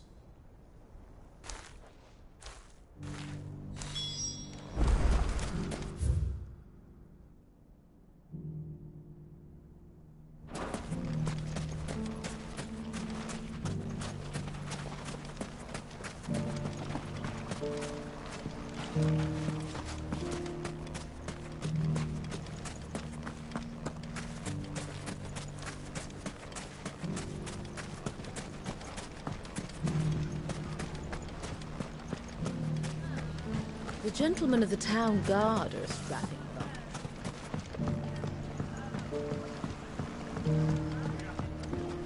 What a mess. Where do we even start?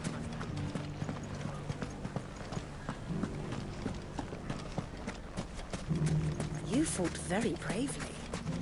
The safety of the town is in our hands.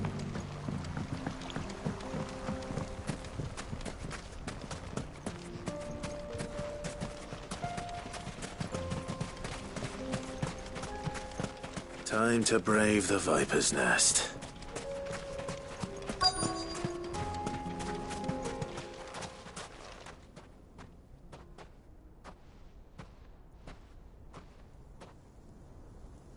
Just you, is it? Thought I might have laid it on a bit thick. It was a fairly unconvincing tale. So, what now? That's up to you. Die a slow death, or a quick one. Boys, he's all yours. But that sword is mine.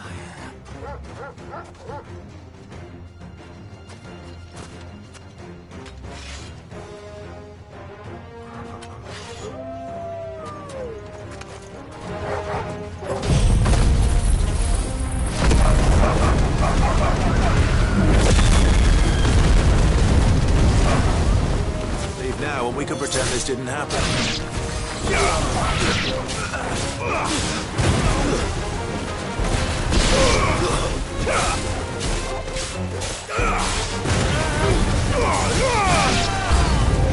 Stay down. Waken winds!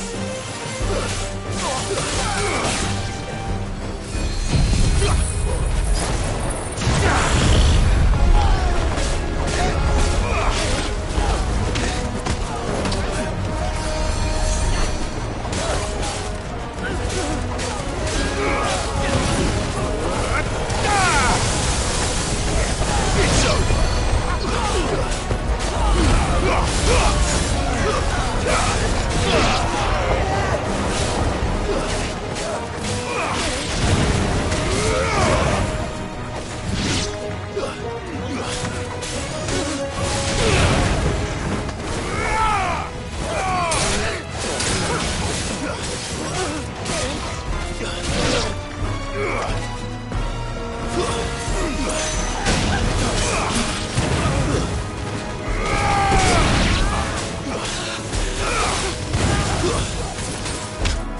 It's over!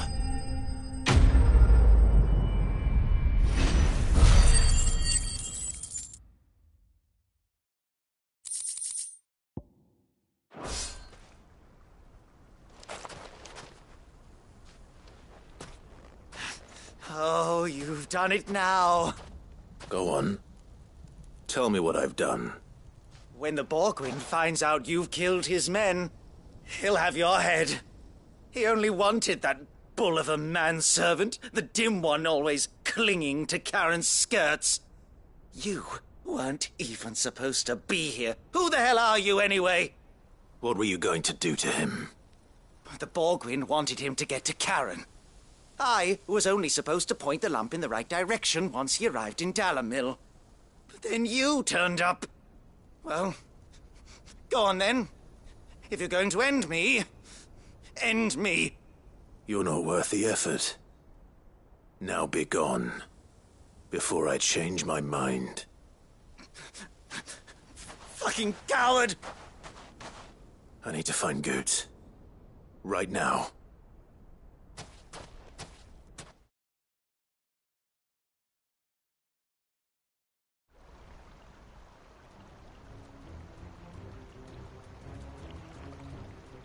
Get your filthy paws off me, you naughty-pated lout!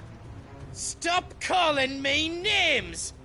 And stop spreading them horrible lies about Nan! Well, that will be easy enough.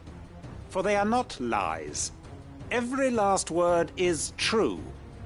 And she must pay for her crimes in blood. Blood? Goose, are you all right? He's gonna kill Nan! He said she had to pay in blood! After what she did, it is only right. She ruined my life and the lives of countless others. That loathsome harpy's very existence is a crime, and I will not allow it to continue. Goots, was it? I have no quarrel with you. Only with your employer. Run along now. You need not pay for her sins. No, No? I don't care what she did. I won't let you hurt Nan. Promise me you won't hurt her, or I'll kill you myself! Goot, no. Enough, all of you!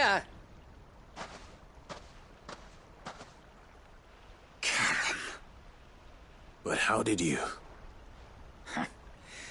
You're a sight less clever than you think you are, the pair of you. Did you think I wouldn't notice the two of you slinking off together? Well, the whole thing got me thinking, who in Dalimil might bear me a grudge?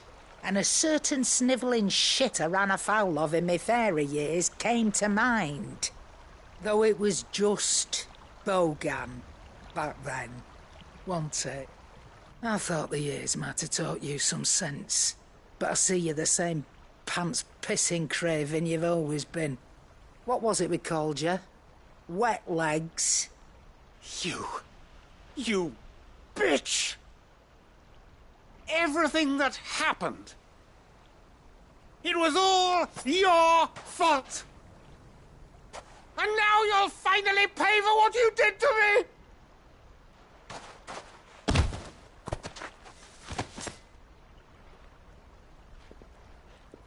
Gooch, you... If you want a piece of Nan, you'll have to go through me. Fuck! You great galoot. Out of the way, I can handle this myself.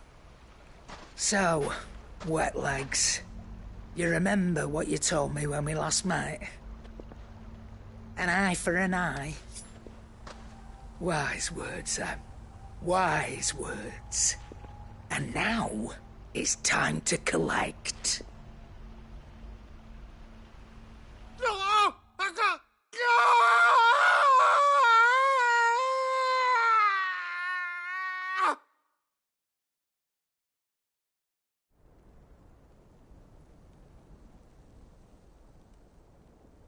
Sorry to keep you waiting. Is he... Dead? No. But I reckon he wishes he was. It ain't easy going through life one eye short of a pair. After all, I should know. You don't mean... Oh, don't tell me you didn't notice. Lost it to old Wet Legs back when we were working the same routes. Said I'd stolen from his strongbox. I'd done nothing of the sort, mind. But that didn't stop him taking his little revenge. So I took some of my own. Sorry lost everything. His coin, his clients. Always knew he'd be back one day to claim his due. But he crossed a line dragging poor Goots into this. He didn't hurt you, did he? No, Nan. Still got all my arms, see? Legs too. But what if he comes back again? What if he does? First we take the other eye, then we work our way down. He'll learn his lesson soon enough.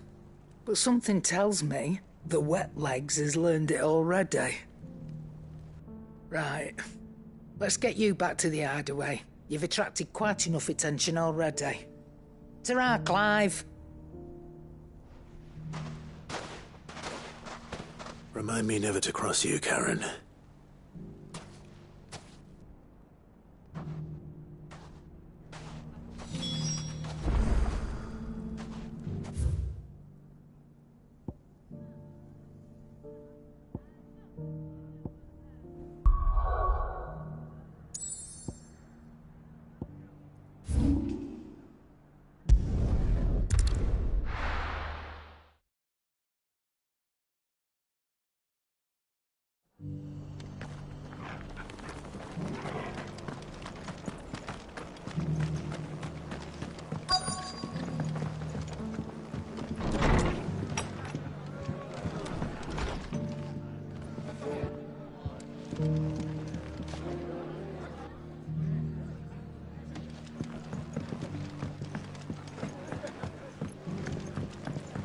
My lord Marquis, it is you.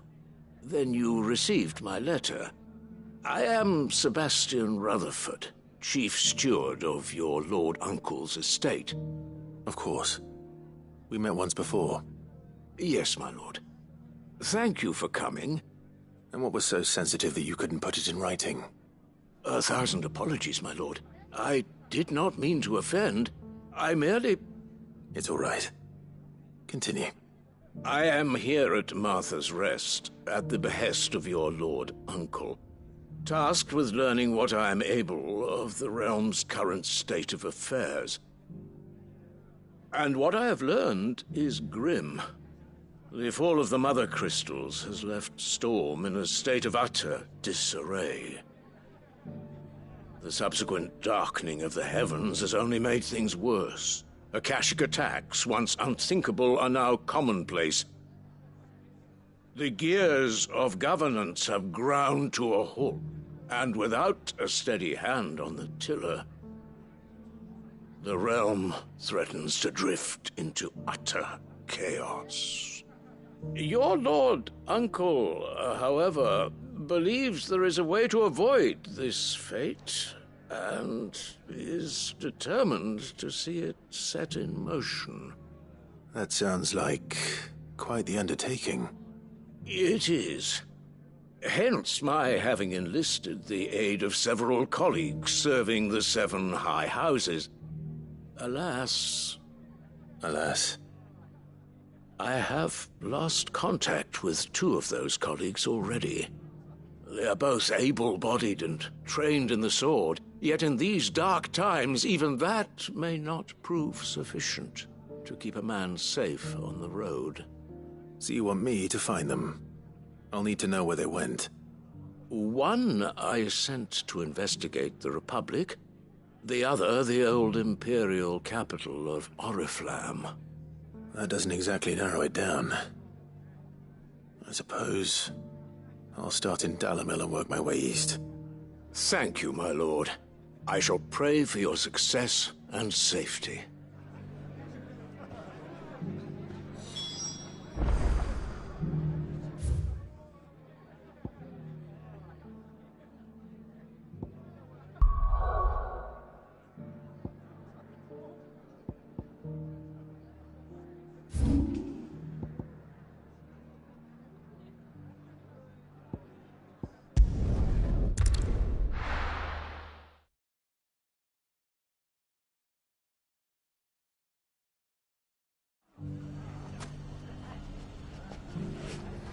It's not going to be easy finding one man in an entire republic.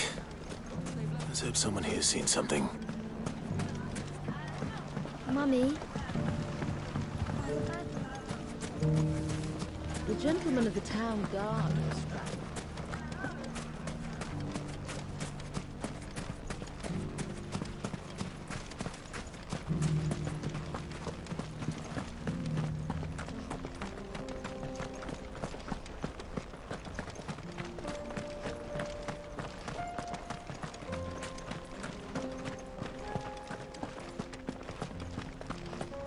Someone's got himself in trouble.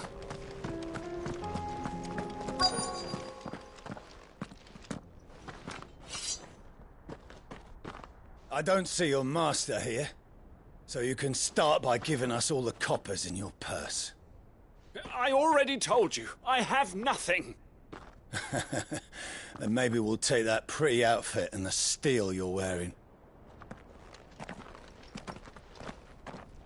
Please!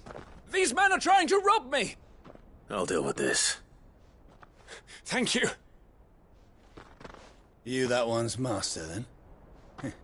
If you'd kindly pay the coin he owes us, we can pretend you didn't draw your blade on Republican soldiers. Or you can go back to your garrison and I won't report you to your captain. Oh, you're more than welcome to. He hasn't had many visitors since we slit his throat.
I'd expect as much from Hugo's faithful, but these were men of the fist.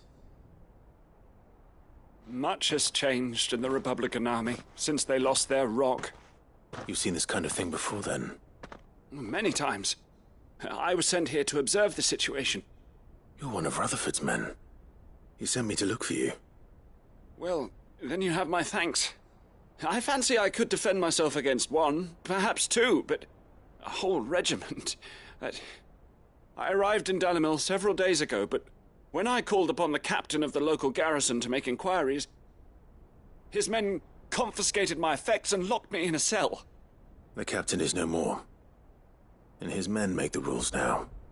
Fortunately, I was able to bribe my way free, only to be stopped again by those soldiers you so kindly dispatched. What of the Fist's Central Command? Surely they wouldn't allow such lawlessness amongst their ranks. I would imagine they are unaware of it. Most of the army has fallen back to the capital and hunkered down behind her walls. Those who weren't recalled now rule the fringes unchecked, answering to no one but themselves. Then it's worse than we imagined. You should return to Rosaria. It's not safe here. I'll find a caravan heading north. You won't mind if I borrow one of these soldiers' coin purses?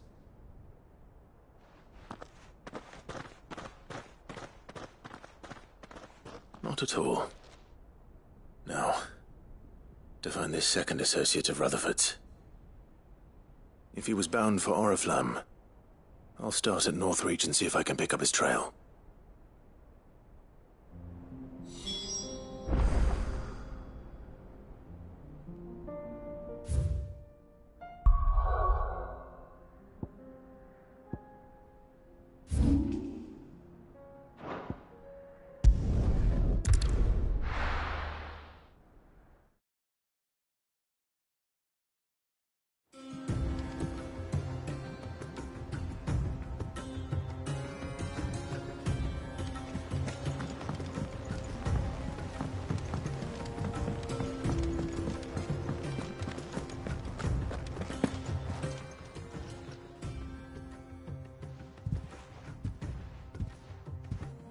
Nothing like a dish of cold vengeance to foul the gut. I'm sorry, Nan. I didn't mean to make things worse. I just thought I had to protect you. Like you've protected me. Aye, well, someone had to. Your parents certainly didn't give a whit for your well-being. Reckon the both of us would be worse off if I'd not taken you on. You've always been me right eye, Goots. And I'd have you stay that way. So don't you dare go looking for trouble again. Well, I will. If you ever need help, I'll do it again and again, and you can't stop me. Why, you big lump. Fine. Play the hero if it makes you happy. Thanks, Nan. I won't let you down. There's nothing he wouldn't do for you. That's as maybe. But if he's ever to make his own way in life, he'll need to start looking out for himself as well. Till then, he'll need people to watch his back, just like you did in Dalimil. Don't think I didn't appreciate that. Of course. His family. Stop it. You make me one good eye, mister. I don't go thinking that'll do you any favours. A potion today'll cost you the same as it did yesterday.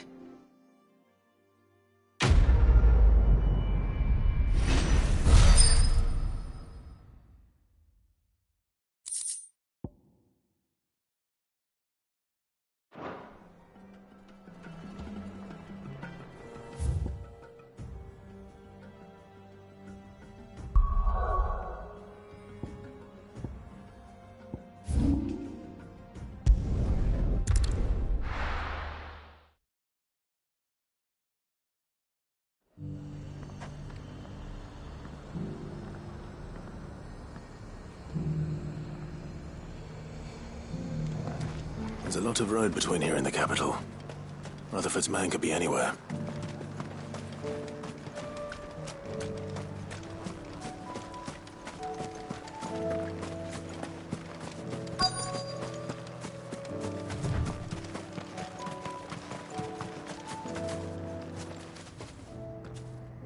happened here?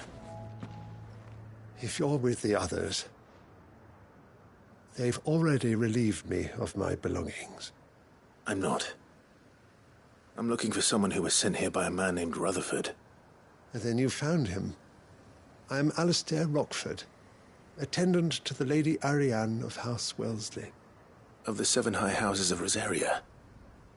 It's been a long time since last I saw my great-aunt. Is she well? My Lord Marquis? Yes.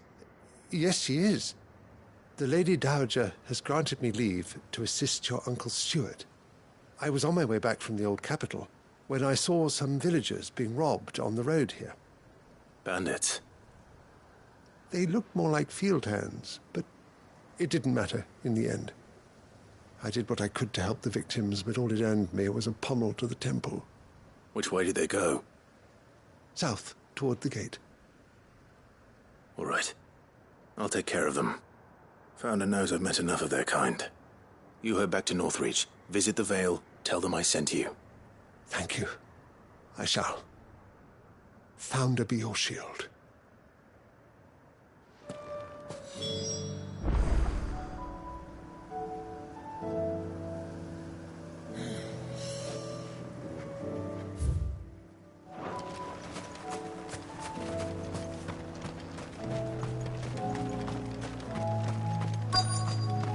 They just couldn't resist, could they?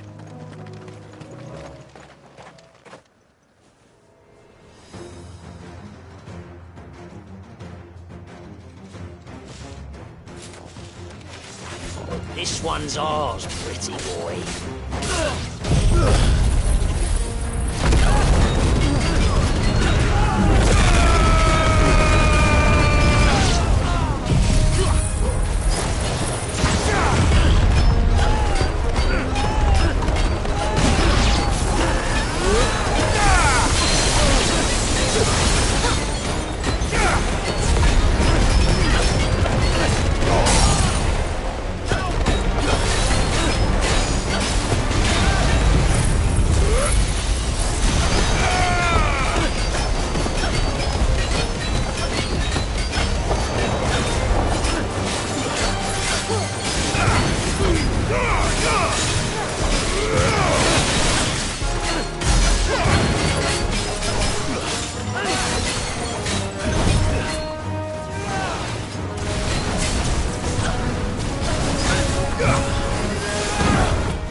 Make for the town while you can. There may be more bandits nearby. You don't need to tell me twice. Many thanks, traveler. This looks to be all of them. I thought I told you to make for the Vale. And stand by as ill might befall the heir to the ducal throne. It's just Clive, and I'm fine. Which is more than can be said for you. I will survive. Strange that the garrison wouldn't intervene in such a brazen attack so close to their gates. The garrison have their hands full inside the city. Some days they don't even send out patrols. There are few hands left to work the fields, and even fewer to transport the grain. The market stalls are nearly bare, and the price for what remains is exorbitant. It's not uncommon to see a fight break out over a crust of bread. When I said the ones who attacked me didn't have the look of bandits, I meant it. They were probably just desperate. Rockford, listen to me. If you are to continue your investigation, you first need to seek the attention of a healer. Of course. I shall return to Northreach right away. But allow me to thank you first. Had you not happened along, Don't thank me. Thank Rutherford. It was he who sent me. I suppose he'll be wondering where I've got to. I shall send a pistolus as soon as I'm able. Good day.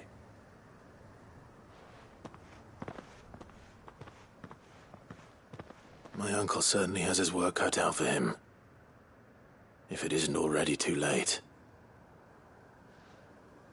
I should go and tell Rutherford that his colleagues are still in one piece.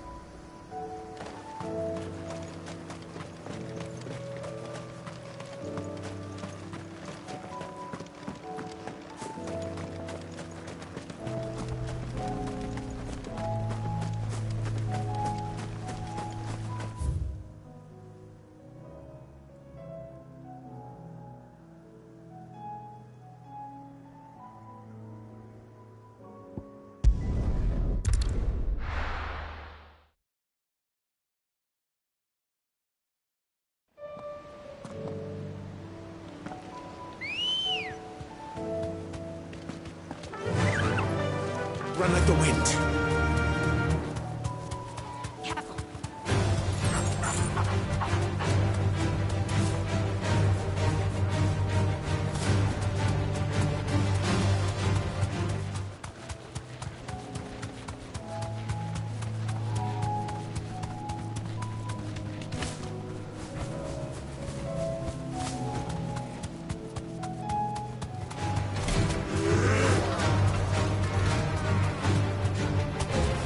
Deserve a rest.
Ready, go? Yeah!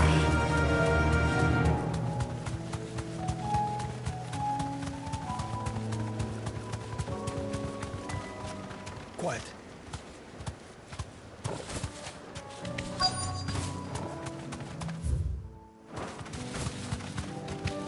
Hippocrates said I should be able to find what I'm looking for somewhere nearby. Bright blue dragons and bright yellow flowers. Now that is heady. This must be the Drake's Mint. That just leaves the Skyworm.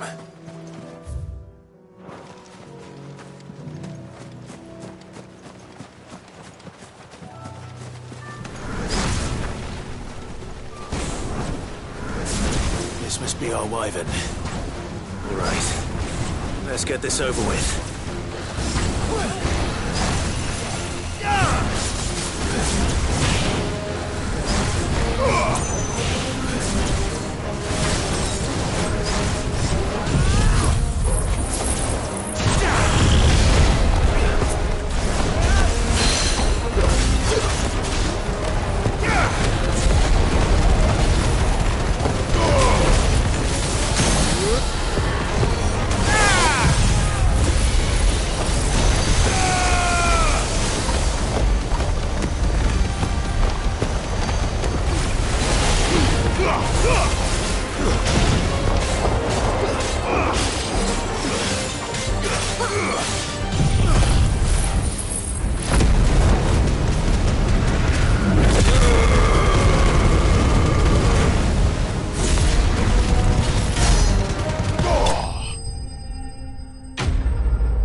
I think that's everything Molly needs to resurrect her recipe.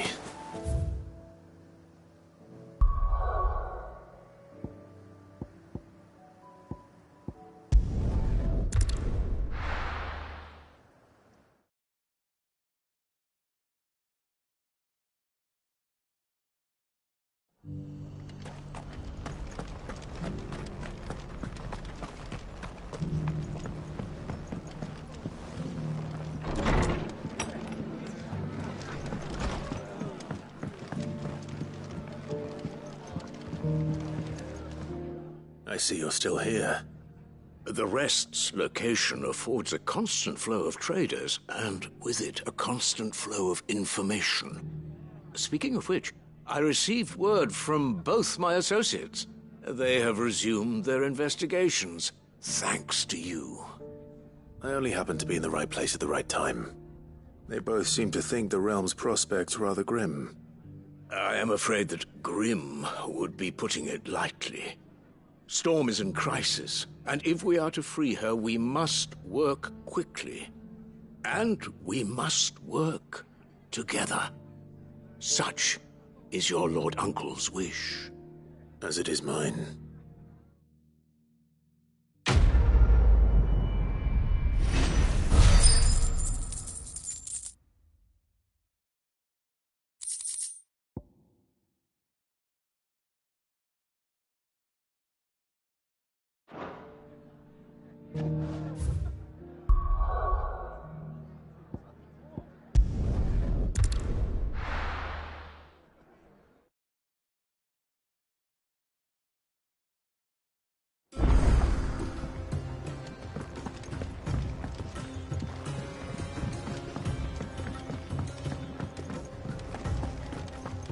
Seems the hideaway's lost its appetite.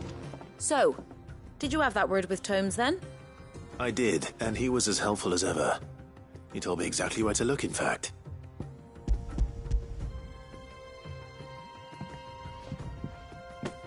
And what precisely will I be cooking up? Or is it better not to know? Blueback wyvern liver. And, a herb known as Saint's Bonnet. Ah, wyvern livers, was it? Well, at least it weren't actual worms, I suppose. Now then, you stay right where you are. I've got some cooking to do. Let's hope these grand old chefs of yore knew what they were on about.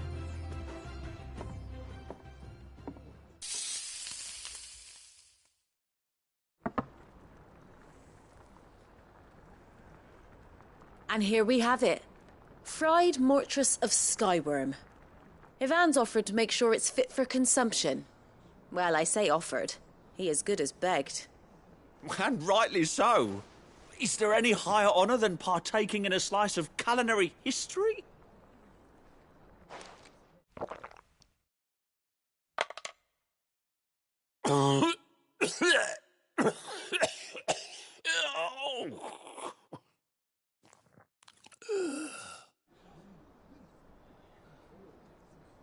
So, not fit for consumption then? What witchery is this? The crackle of the crust gives way to an almost violent richness. Yet, it is the piquant kiss of the saint's bonnet that tames this savage dish. It is a tour de force, a force of nature even, a maelstrom of flavour and sensation, a graceful beast emerging from centuries of slumber. I think he likes it. Well, I can't quite tell with all that nonsense he's talking. But I reckon you might be right. It was decent then, I take it. Decent? It's remarkable. And I defy any man to say a word to the contrary. Sid, might I suggest that you command a party of your finest men and women to procure a dozen blueback wyverns forthwith? I'll give it some thought.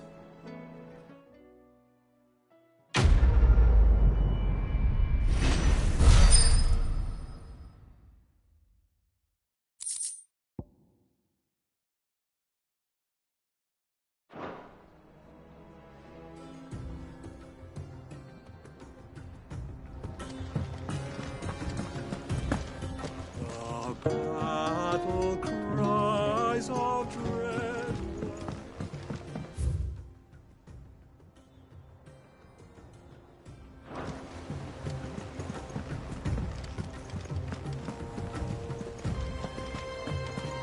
Did you see that? Tell me you saw that.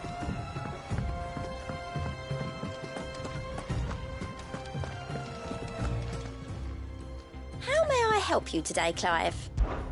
Come to claim your just desserts? All yours.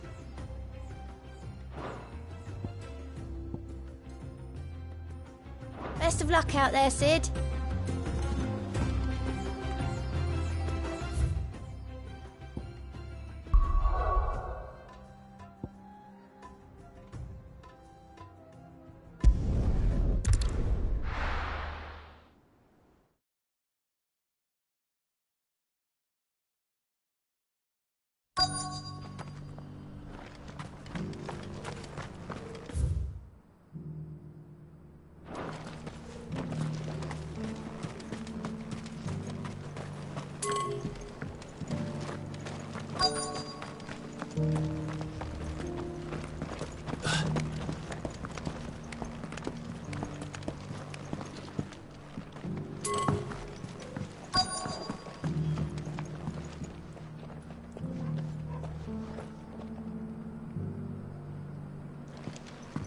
Recent quarry's been hard to find since the skies turned.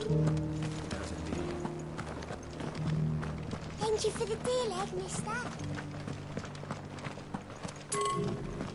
Have you noticed the elder has been gone? Not a scratch on them.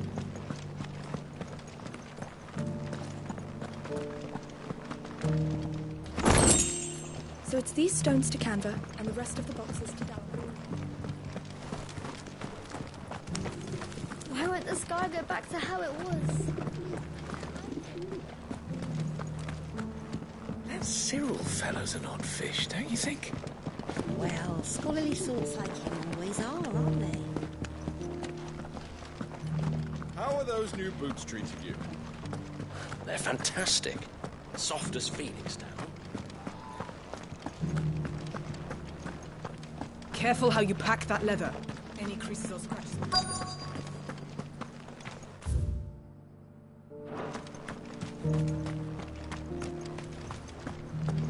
Yes, the finish is in.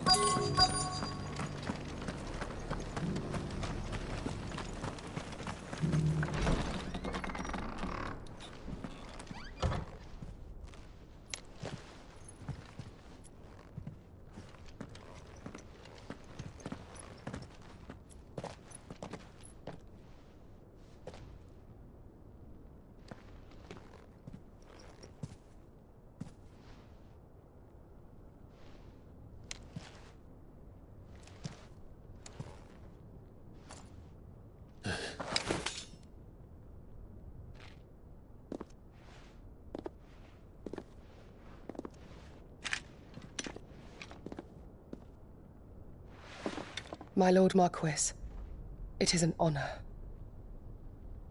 I am Yote, Knight of the Undying, charged with the protection of His Grace Joshua Rosfield, Keeper of the Flame of the Phoenix. Of course. It all makes sense now. Would you care to elaborate? The Undying are loyal servants to the ducal throne. Or more specifically, to its heir. They have served our family for generations, albeit from the shadows. Since their inception, they have been tasked with the preservation and enactment of the rites of ancestral communion. After the events at Phoenix Gate, it was the Undying who delivered me to safety. And since the day I left Rosaria, Yote has been my constant companion and protector. Without her sword, I would not have survived my journey across the realm. Rise, Lady Yote.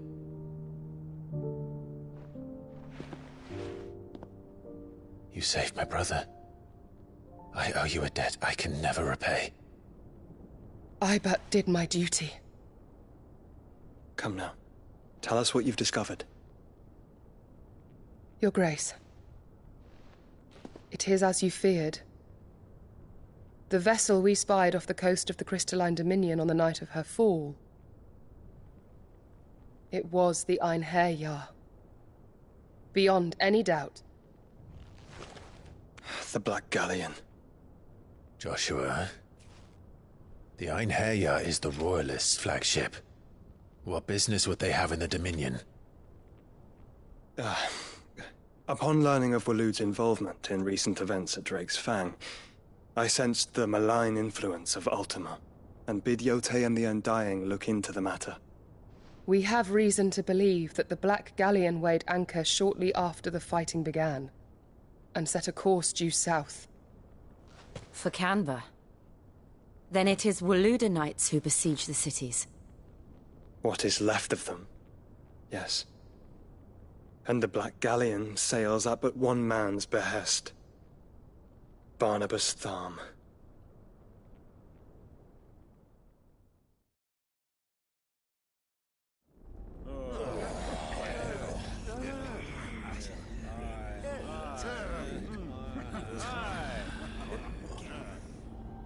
But are we truly safe here in the Agora?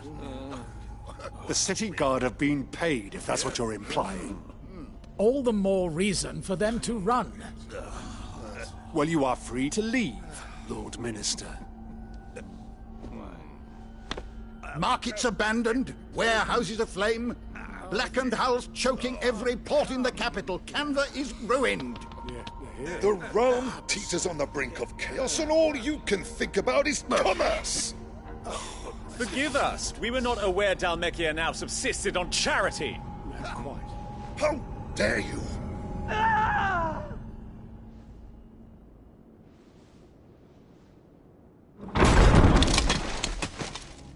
Distinguished members of the Council, you must forgive His Majesty this intrusion. What is the meaning of this? A trifle crowded, but I fear it will have to serve, my liege. Very well. My colleagues, do you not see? The king! He has come to save us from the Akashic!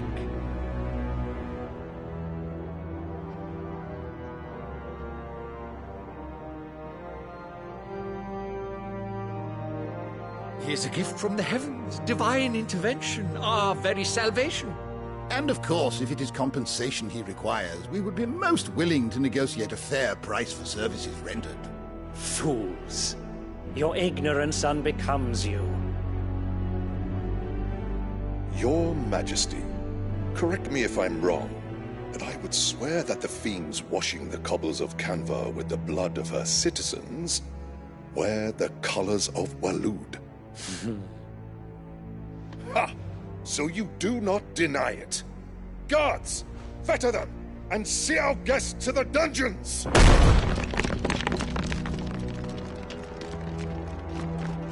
Enough.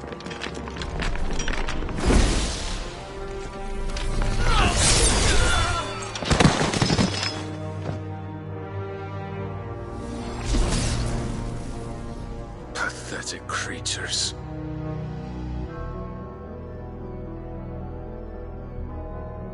That you should imagine yourselves worthy of salvation. The girl is still here, somewhere in the city, her consciousness fair dripping with her late father's hubris. A consciousness to which Mythos is inextricably bound and inexorably drawn. See that he is made welcome. Yes, Your Majesty. Come, Mythos. Surely the prince's light cannot have sated you.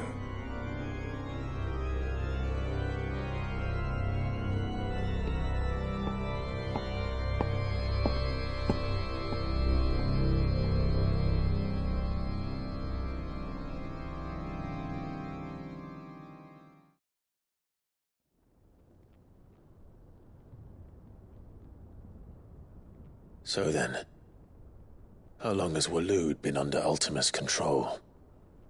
How long indeed? Based on what we know of Barnabas's actions, I would guess some few years, mayhap more. But to what end? What does Ultima want? The tapestry. Show them.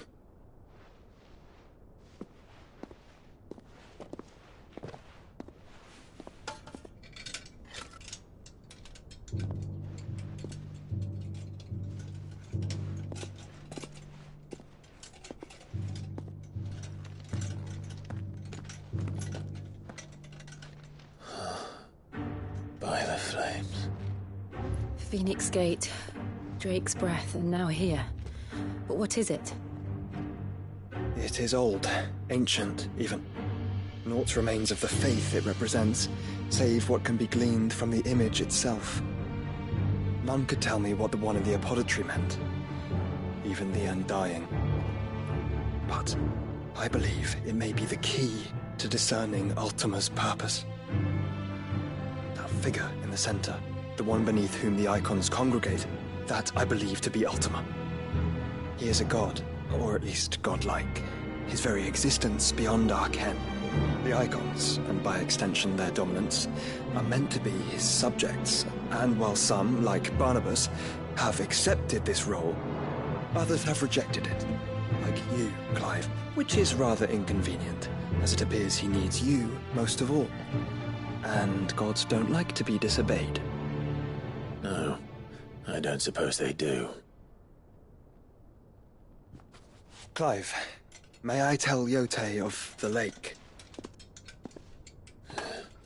By all means. Yote, I will be accompanying my brother to the Free Cities. Whilst we are afield, I would have you watch over those Clive has made his wards. Omielos delan tuisag ilith.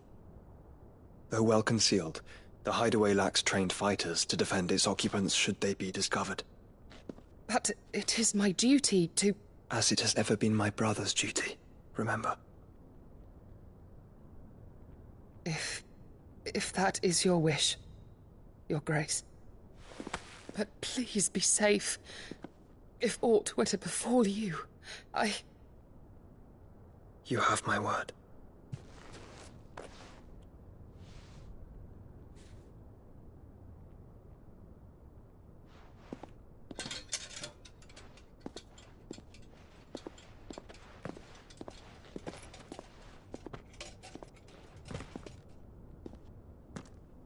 Farewell, my lord, my lady.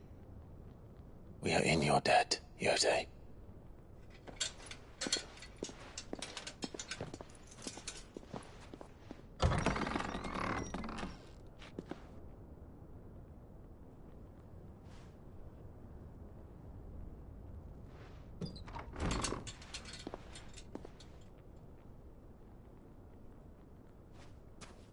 Let's find our friends.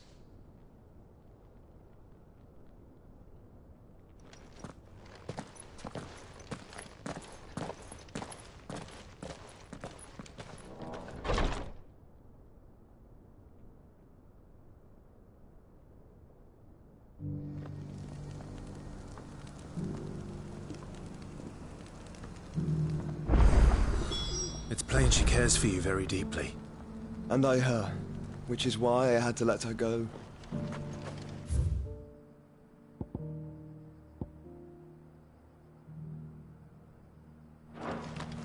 Opportunity beckons. Who among you is bold?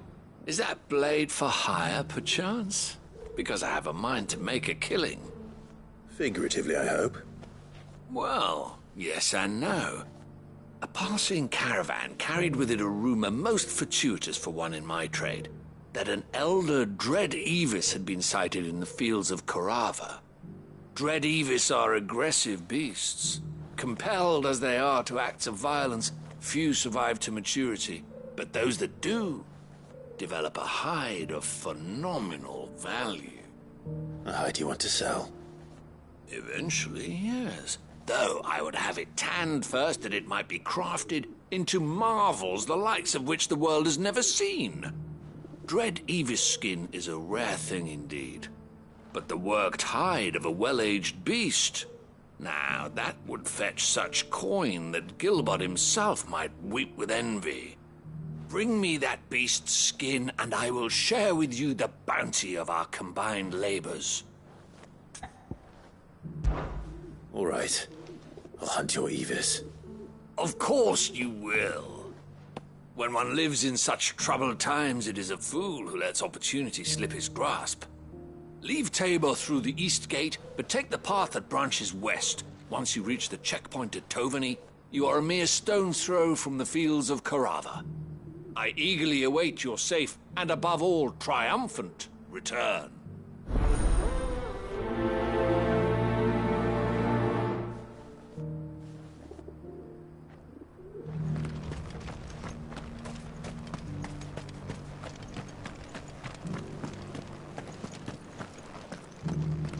Careful how you pack that leather. Any creases or scratches will... You there! Finally. No one was paying me the slightest heed. Is something wrong? At the university, the students would hang on my every word. Sadly, this far from home, I'm just a vagrant greybeard. The university? You're a scholar. A specialist in ancient cultures. The most accomplished in all Valisthea, some have said. Not that I look the part in these tattered rags. In my heyday, no obstacle could have kept me from my studies. Yet here I am, a wizened windbag, bested by the many steps of Tabor. The answers I seek lying just beyond my enfeebled reach.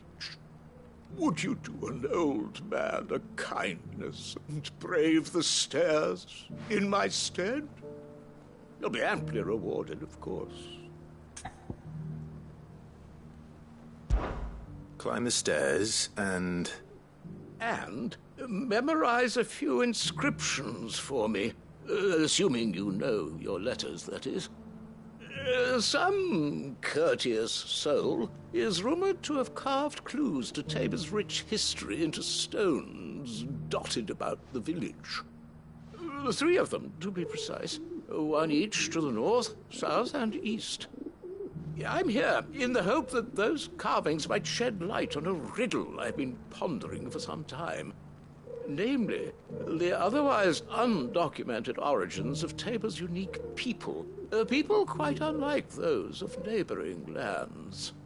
I can't promise I'll remember everything perfectly. Remember what you can. I'll piece together the rest. Make for the domed pavilions, and you'll have no trouble finding the stones.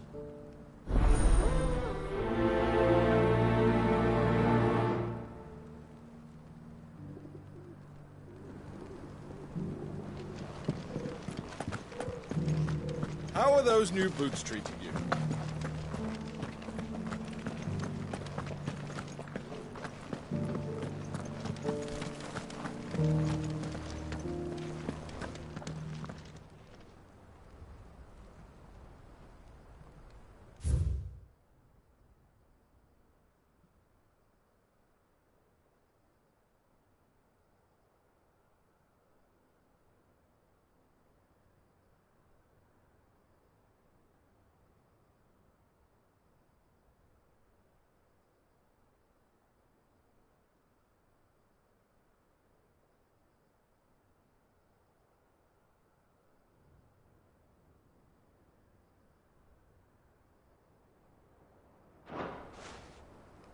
No history would be complete without mention of the mother crystals.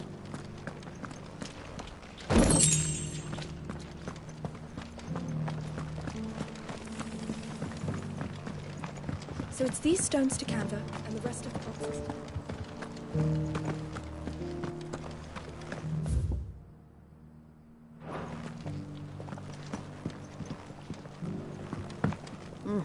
Not a scratch on them.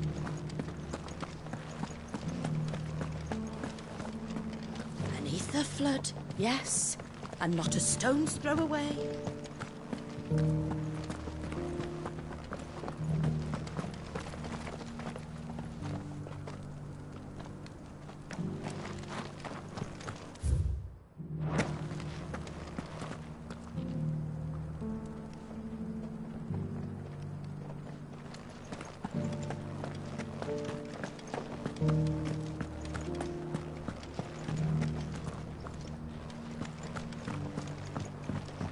That Cyril fella's an odd fish, don't you think?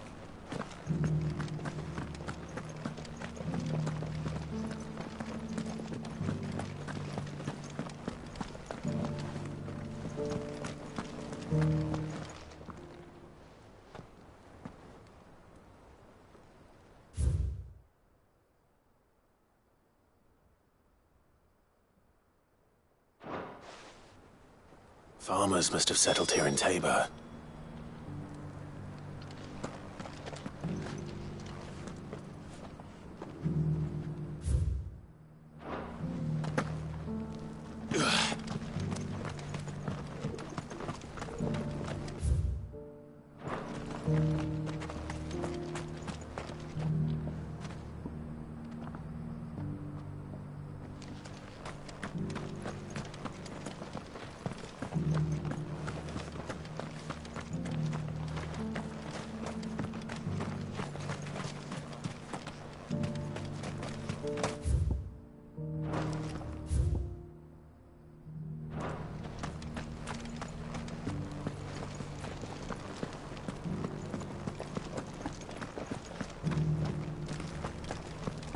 Here's scraps you're after.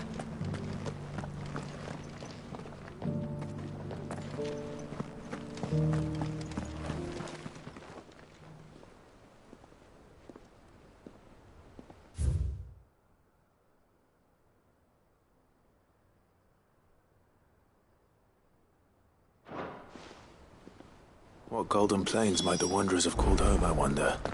I should speak to the old scholar before I forget everything I've read.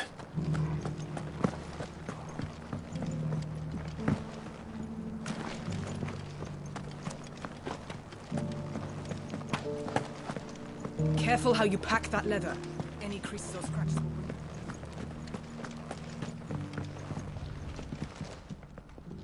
The engravings were in good repair, considering their age.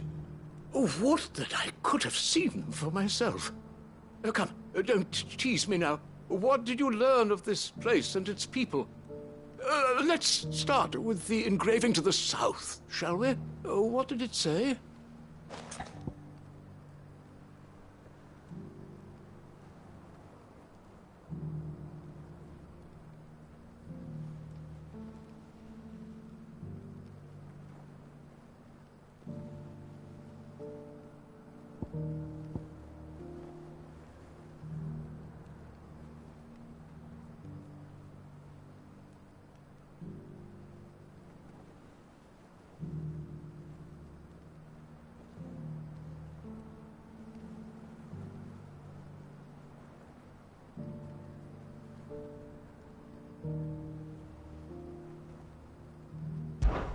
Guardians of the Crystal, the first stones of Tabor, sacred hold thy noble blood, till ends the mother's labor.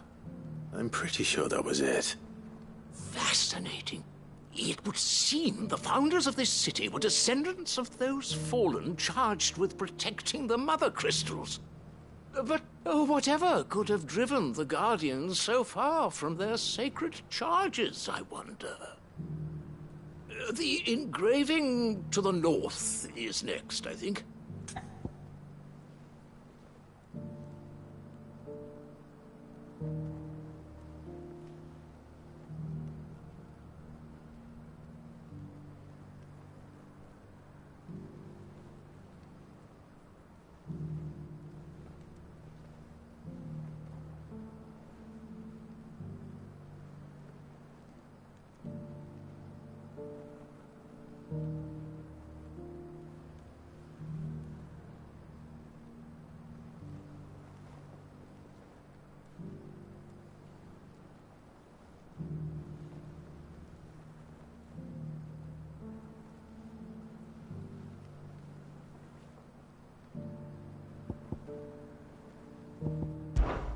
Voyages of the Ashen Ocean. Seafarers here? Are you certain? I'm growing less certain by the moment.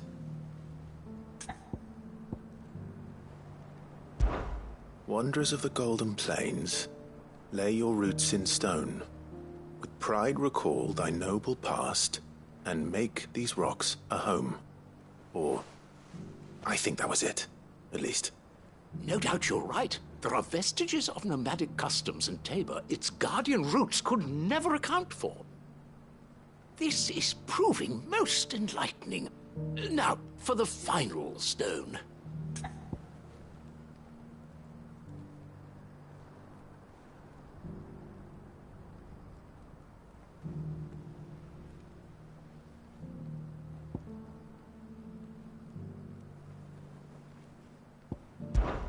Children of the Hunters, now sworn to serve the sun. Sun worship? That cannot possibly be right. I could have sworn it was something like that.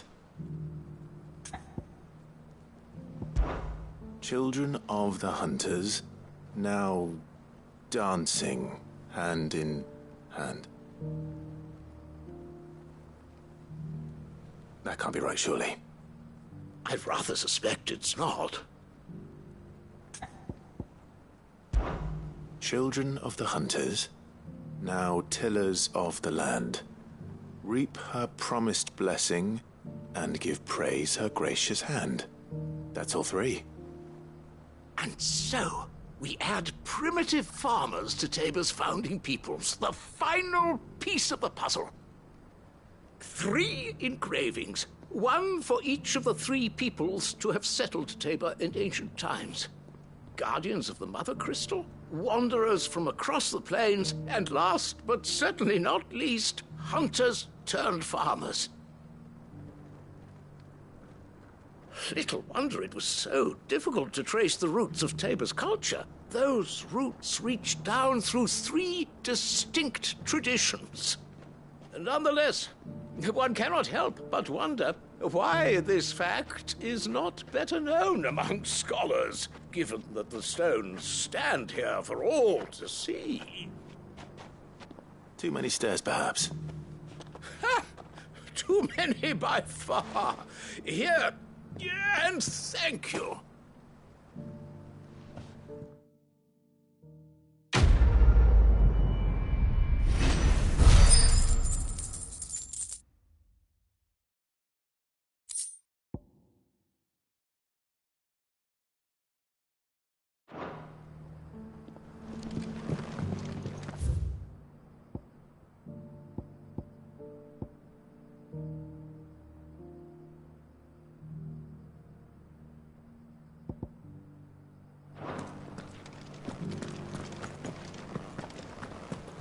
Careful how you pack that leather.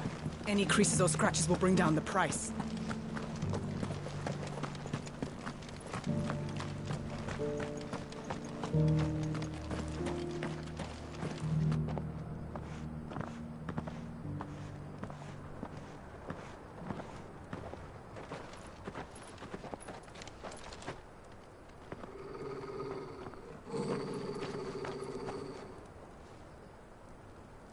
Cyril. How fares the search? Well, Your Grace, my report shall be with you ere long. Ah, yes. Yotei is otherwise engaged, at my behest. And the duty of wardenship? Fulfilled. For as you see, I've been reunited with my first shield. I am Cyril, Knight of the Undying and bearer of the Burning Quill, charged with chronicling the mortal deeds of His Grace, Joshua Rosfield, Keeper of the Flame of the Phoenix, and rightful Archduke of Rosaria. I entrusted Cyril here with overseeing the investigation into Ultima's origins. Findings from his brothers and sisters afield are delivered here to be collated and catalogued. Just how many Undying are there? Not nearly enough, milady. Yet we are glad to give our all in service to the Phoenix. Such is, and has ever been, our creed. I see. You have your associates, I have mine. But you may now think of them as ours. That won't be a problem, will it? The Phoenix is our sun, and we but the shadows that quicken in his radiance. It is from the darkness that we serve, both him and now you.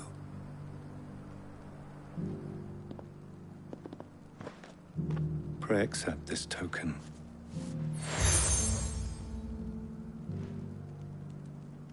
For as long as you bear it, members of our order will reveal themselves unto you, if there is nothing further. No. You are dismissed. Your Grace.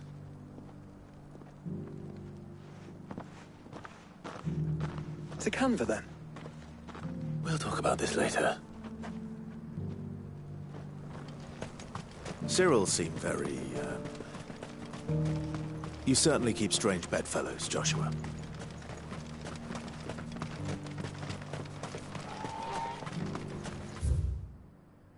The free cities under siege?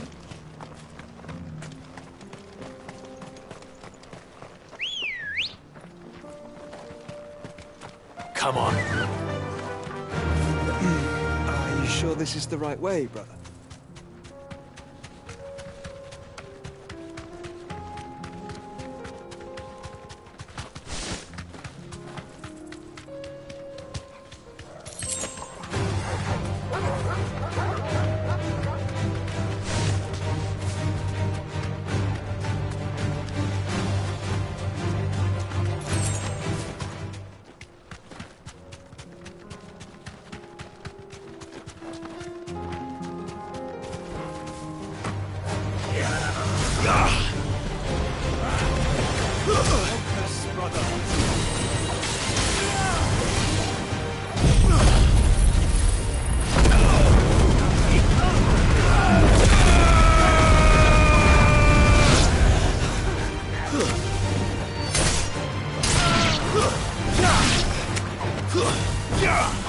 You're finished.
he may be.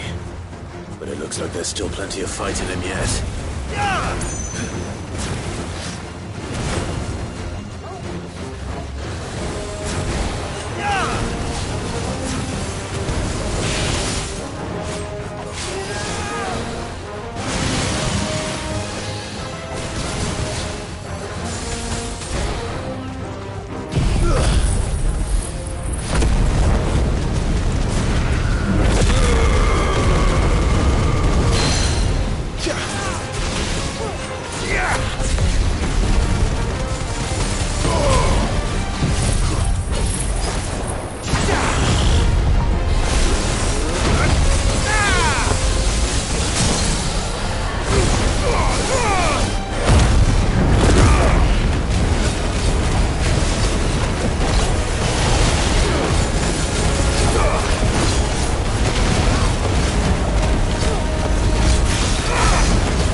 Here's your hide, as requested.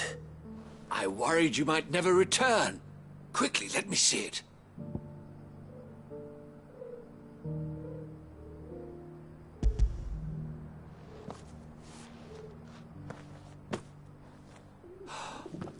Oh, as supple as a maiden's cheek, yet as adamant as her virtue.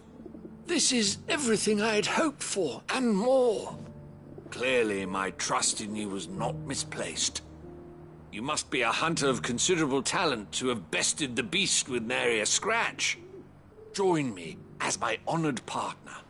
With my means and your might, we shall be as wealthy as the merchant kings of Zemeckis. I don't plan on making a habit of this. I'm busy enough as it is. Very well. Though I believe fate had a hand in our meeting, it would be unbecoming of me to beg. Do not allow me to keep you from being about your business. Here, for the hide.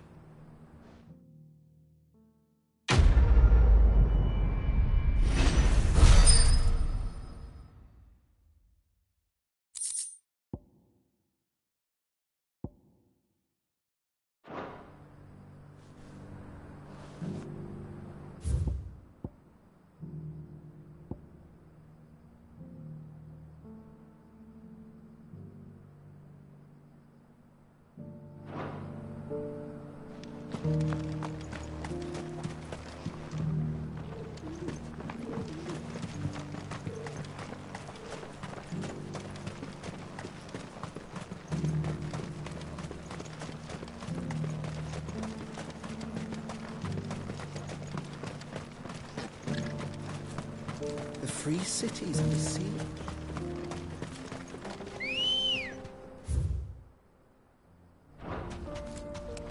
Let's go. Yeah! Back to the stables, girl.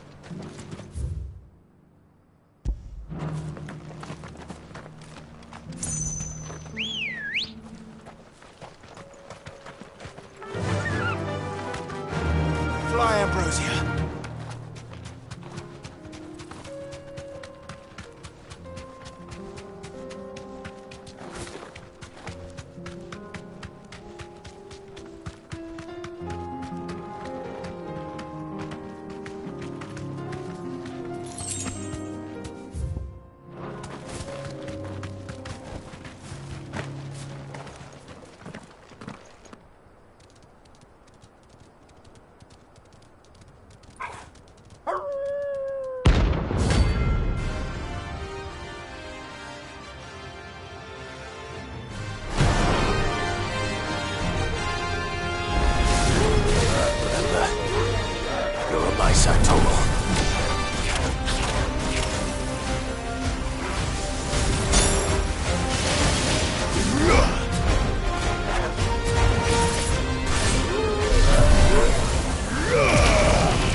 Don't mess with the leader of the pack, eh, boy?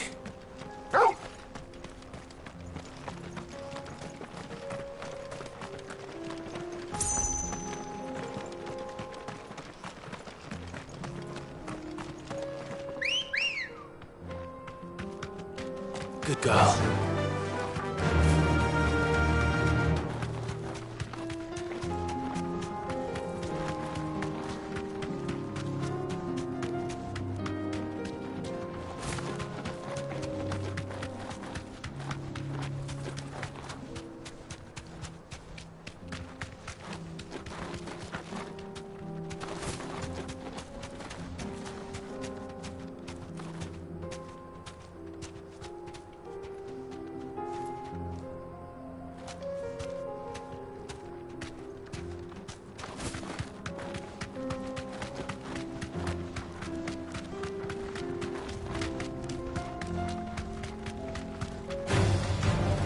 Orcs.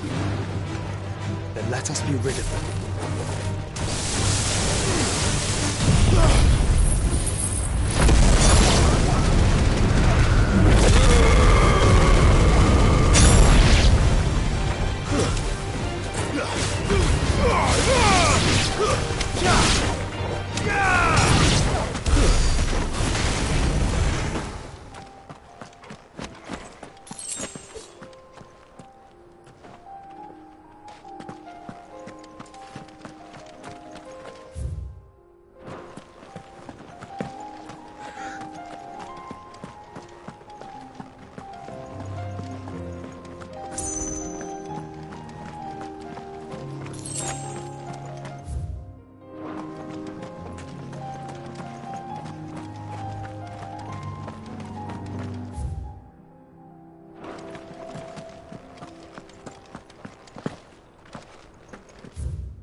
Clive.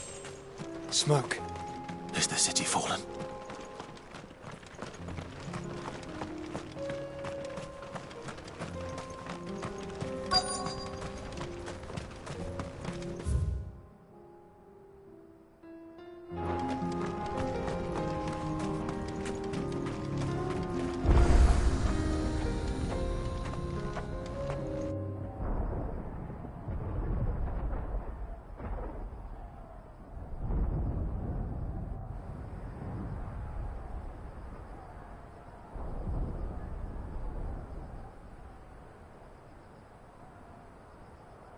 The free men are still holding their own, then. Do we have any idea where Gav and the others might be? There's a warehouse near the docks where we agreed to meet if there was any trouble. We should hurry.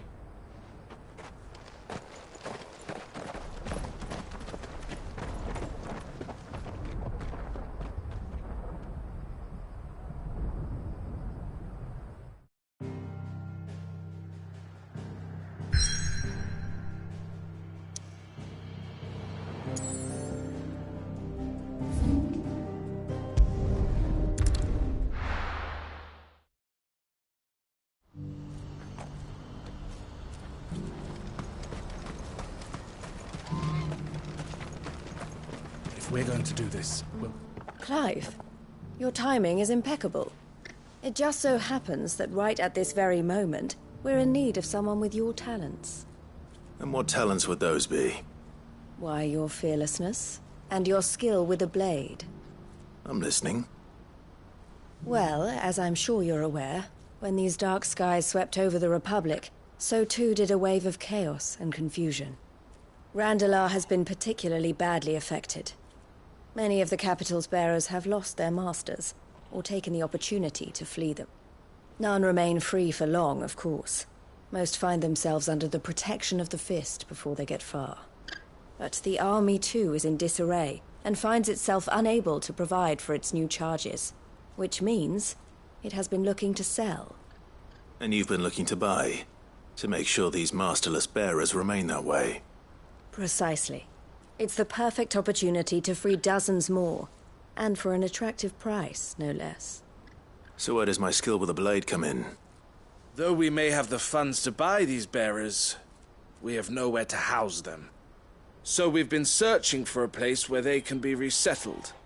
Somewhere far from the prying eyes of those who would see them enslaved once more. And we believe we have found one. Cashlock. A small hamlet hidden in a canyon. The place was abandoned a long time ago, but when the men moved out, the beasts moved in. And so we seek the aid of a fearless swordsman to encourage them to look elsewhere. You'll help, won't you? How could I refuse? Excellent. Theo, if you wouldn't mind making arrangements for the transportation of our guests, as we discussed. Of course. Leave everything with me. Sounds like you'll have your work cut out for you. I will. We have an entire village to stock and furnish. Residents and all. Even if I begin right now, I'll be working day and night. So I'd better get started. Try to clear the place out before the wagons roll in, won't you? I'll do my best. You will find a village in Chairdra's Thread, past Lateney's Cleft. My man there will open the gate for you. All right. Wish me luck. I'm sure you won't need it.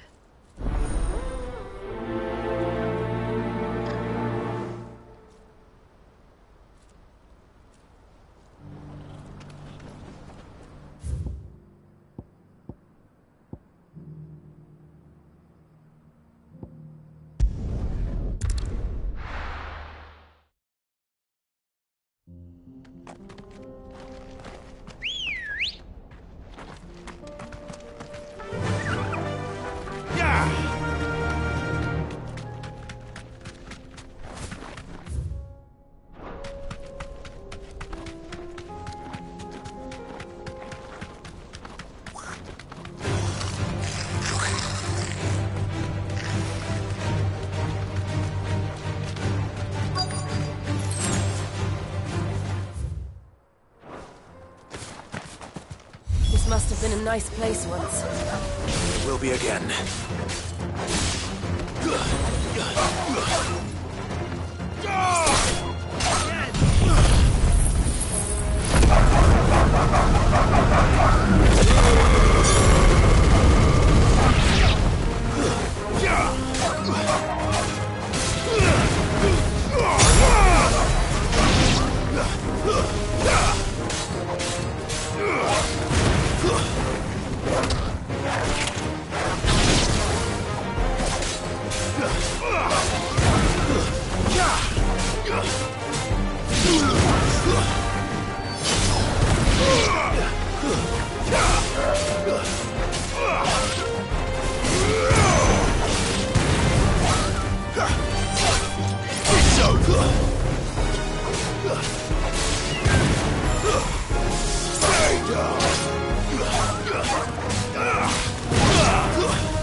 think that's the last of them.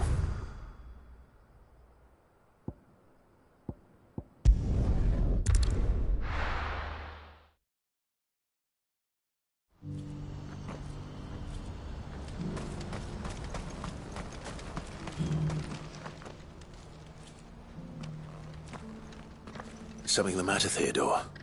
Quiet. Those are our terms. I trust that you will give them your full consideration. I shall. Thank you.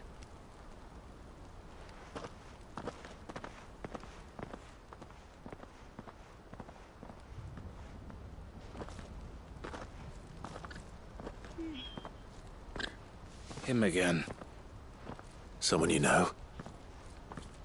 Yes. And, no. But enough about him. How did you fare down in Cashlock? It's done. The village is safe now. You made quick work of it, as always. I should go and let Eloise know. Don't let me keep you. But Clive, don't tell her I was watching her, will you? She'll only get upset. I'll explain everything once you've finished with your report. All right. We'll speak then.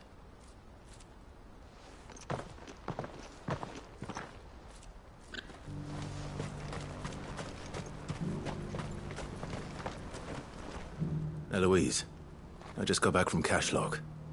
The village should be safe now. Thank you, Clive. Here, something for your trouble. Well then, now that you have laid the groundwork for our little project, I suppose we'd better finish the job. The first thing we'll need to do is make sure our offer for the bearers is accepted. You're still in negotiations? We are. A trusted colleague has been dealing with the Fist on our behalf, but things have been trickier than we anticipated. I suppose it's to be expected. This is the army we're dealing with. Fighting's what they do. But we shall emerge victorious in the end. Well, if you need any help, you know where to find me. I'm not sure I do. But thank you, all the same.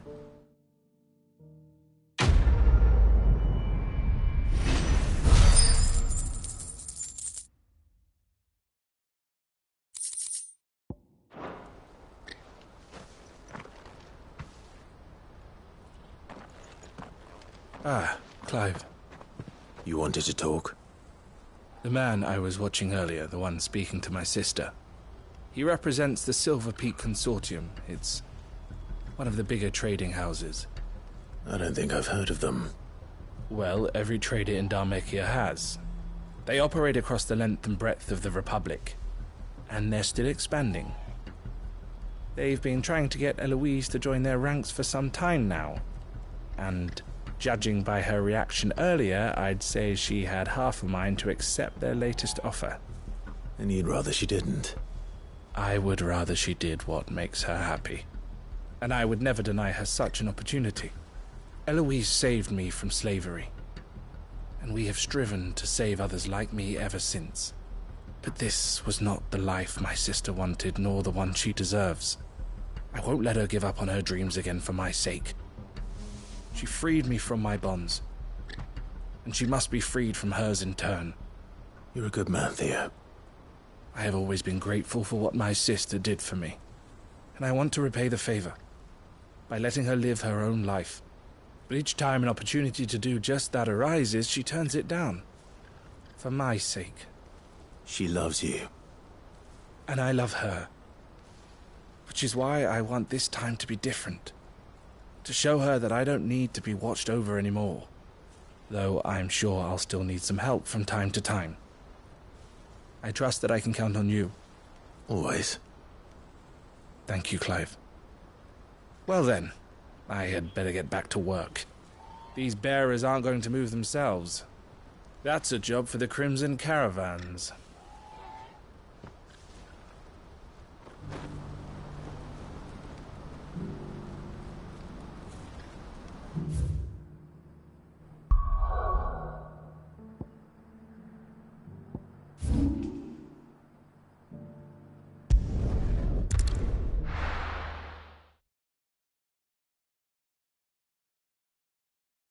I'll be taking you all to a storehouse in the Bales.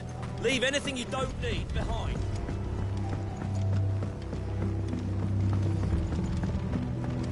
You know what you have to do. Clive, I fear that I must bid you farewell. As you know, our time grows short. The Lord Chief Justice's vultures are circling. We must strike now. Before we part, I want you to know that, though I may not always have been your most vocal ally, I trust you, as I trusted your predecessor. Thank you. I appreciate the sentiment, and I understand more than anyone how you feel. But is revenge really the answer? It is the one I found, and it is all that I have lived for since that day.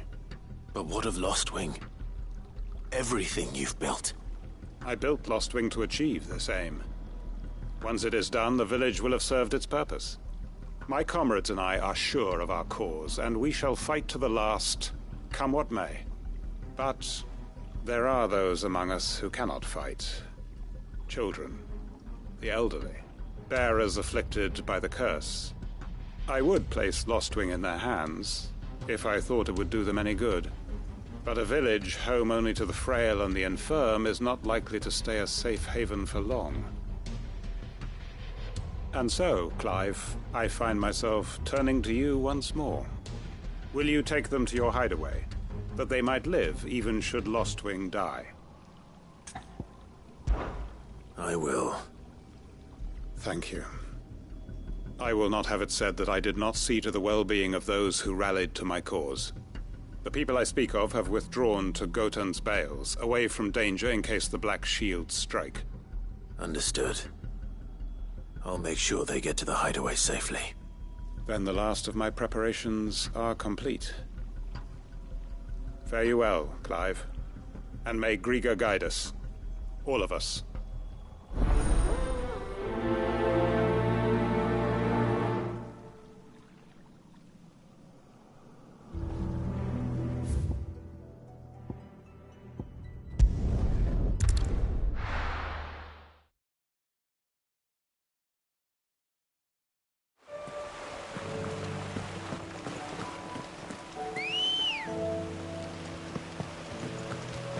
Ready, girl?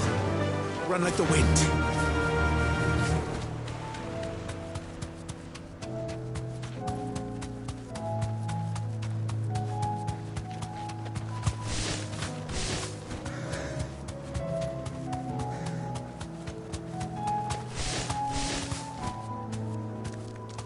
No need to ride from here. Everyone. Quinton has asked that you come with me. He can no longer guarantee your protection, but I can. There's a safe place I can take you to. Well, if that's what the Master thinks best. Sid, none of us would be standing here today if it weren't for Master Quinton. We owe him our lives, so we ain't about to start telling him what he should do with his. If he's saying we ain't safe in Lostwing no more, it's 'cause he ain't coming back. And if that's what has to happen, then so be it. I only hope he can see this through to the end. That we get to see justice done. I hope so too. Oi! You lot! Where's everyone else? They ain't already left, have they? They've gone with Master Quinton. Fuck! Fuck! Fuck! What's wrong? I've just come from the Justice's manor. We have to get Quinton to call off the attack. It ain't just the Black Shields protecting the place. He's got a guard dog and all. A fucking monster. They don't stand a chance against that thing. If I don't get the message to them, they're all gonna fucking die. No. We can't let this happen. Sid! Don't worry about us. You've got to catch up with him. We can't let Quinton die before that bastard does. All right. I'll do what I can. Where is this manor? It's way over to the east, through the woods. Heavenhall, he calls it. Promise us, Sid. Promise us you'll do what you can.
Clive, look. Oh, don't tell me we're too late.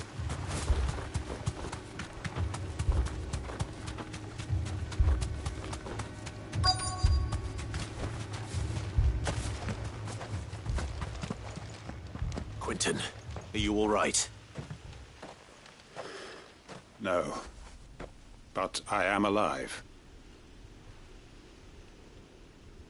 Which is more than I can say for my comrades. They followed me without question all the way here. And they died. For nothing.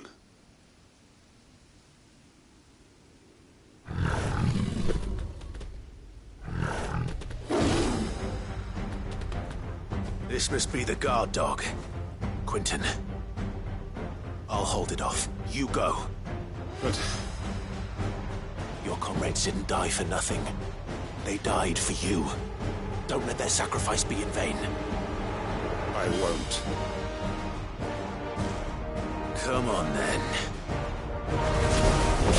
That is no more guard dog. No. Just a rabid beast that needs to be put down.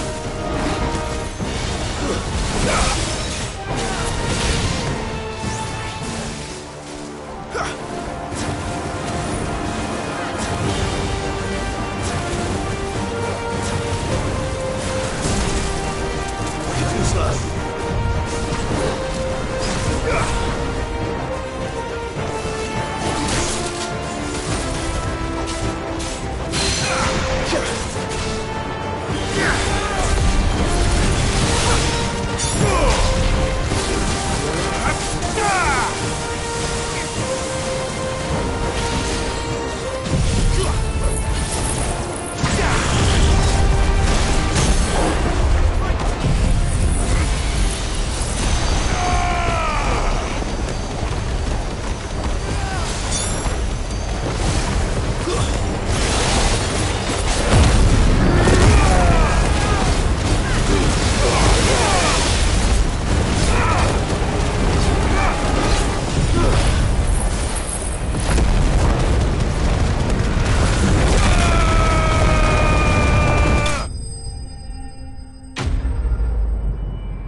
If only we'd arrived earlier.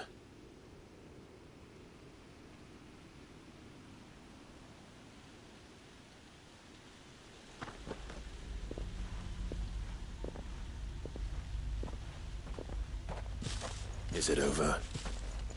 It is. He wept and begged for mercy.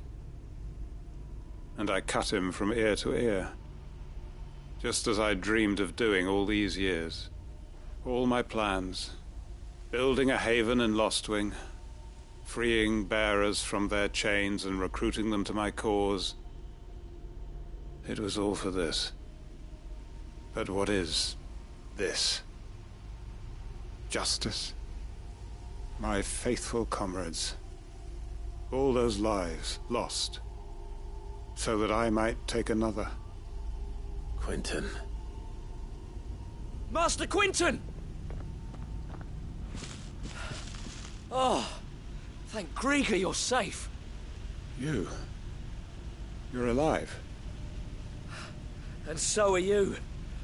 I'm so sorry. I tried to warn you about that thing. And I hate to say it, but there's more bad news. It's Lostwing. It's been flooded. What?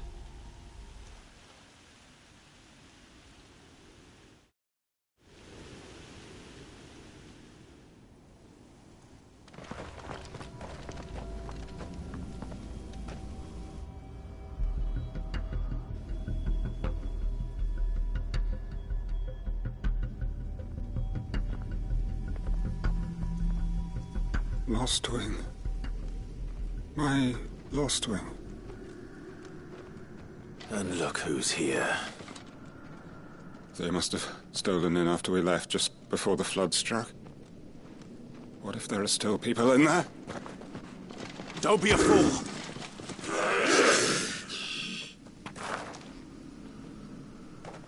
Damn it.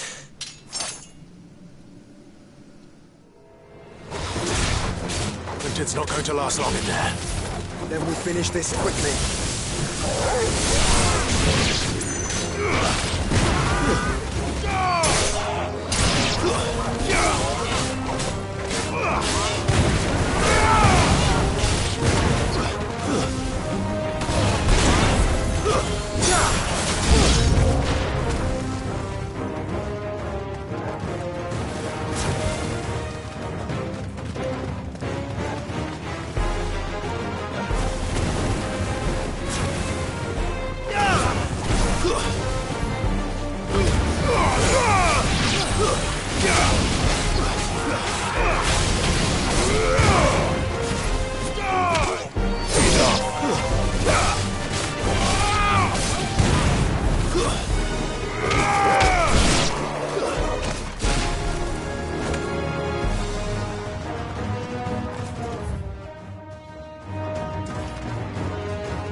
I need to find Quinton.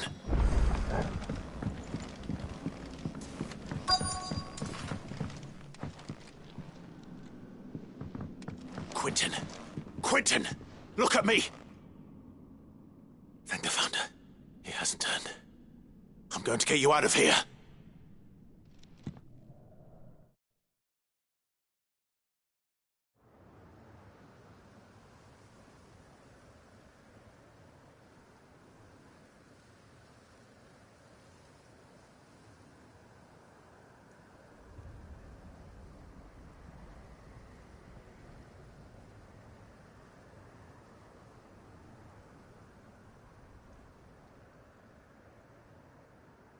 Welcome back to the land of the living.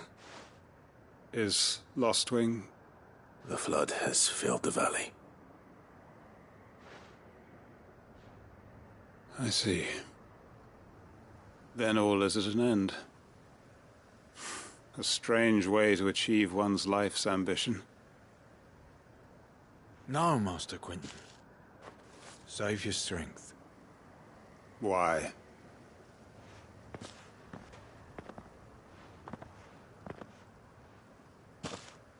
All that I strove for is gone.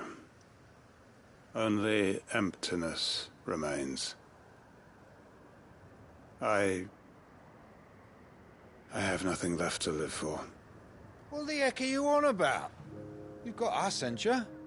Don't try telling me you only freed us so you could get revenge. We're more than that to you, and we all know it. I thought you weren't coming back.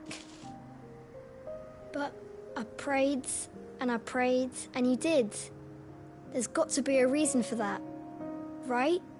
Can't we just go back to how it was? You know, you looking after us all. Your work ain't over yet, Master Quinton. We believed that you were the right man to lead us, and we still do. Your village may be lost, but it seems your people aren't, so long as you remain to guide them. But why? After what why would anyone follow me? 'Cause we're family, aren't we? Family?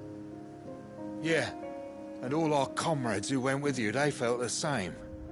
Lostwing weren't just a village. It was all of us. It was. And as long as we're still here, it is too. We can start again. Build a new Lost Wing, right here in the Bales.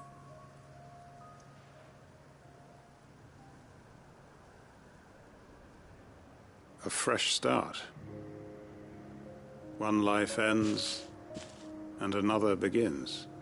Why just a village? We could build towns. A nation, even. What's to stop us? That's the Master Quinton we know. Please. I am nobody's master. Quinton will suffice.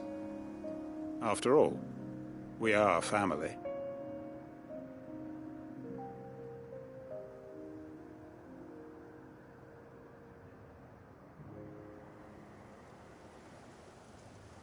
Permit me to withdraw my request. I will no longer be needing your help in looking after my people. I'll pretend you never asked. But you must be rewarded for your efforts on our behalf. You saved my life twice over. And more besides. A bottle or two of your finest red will suffice. Of course. Nothing but the best. And I have a feeling that this year's vintage will be the finest yet.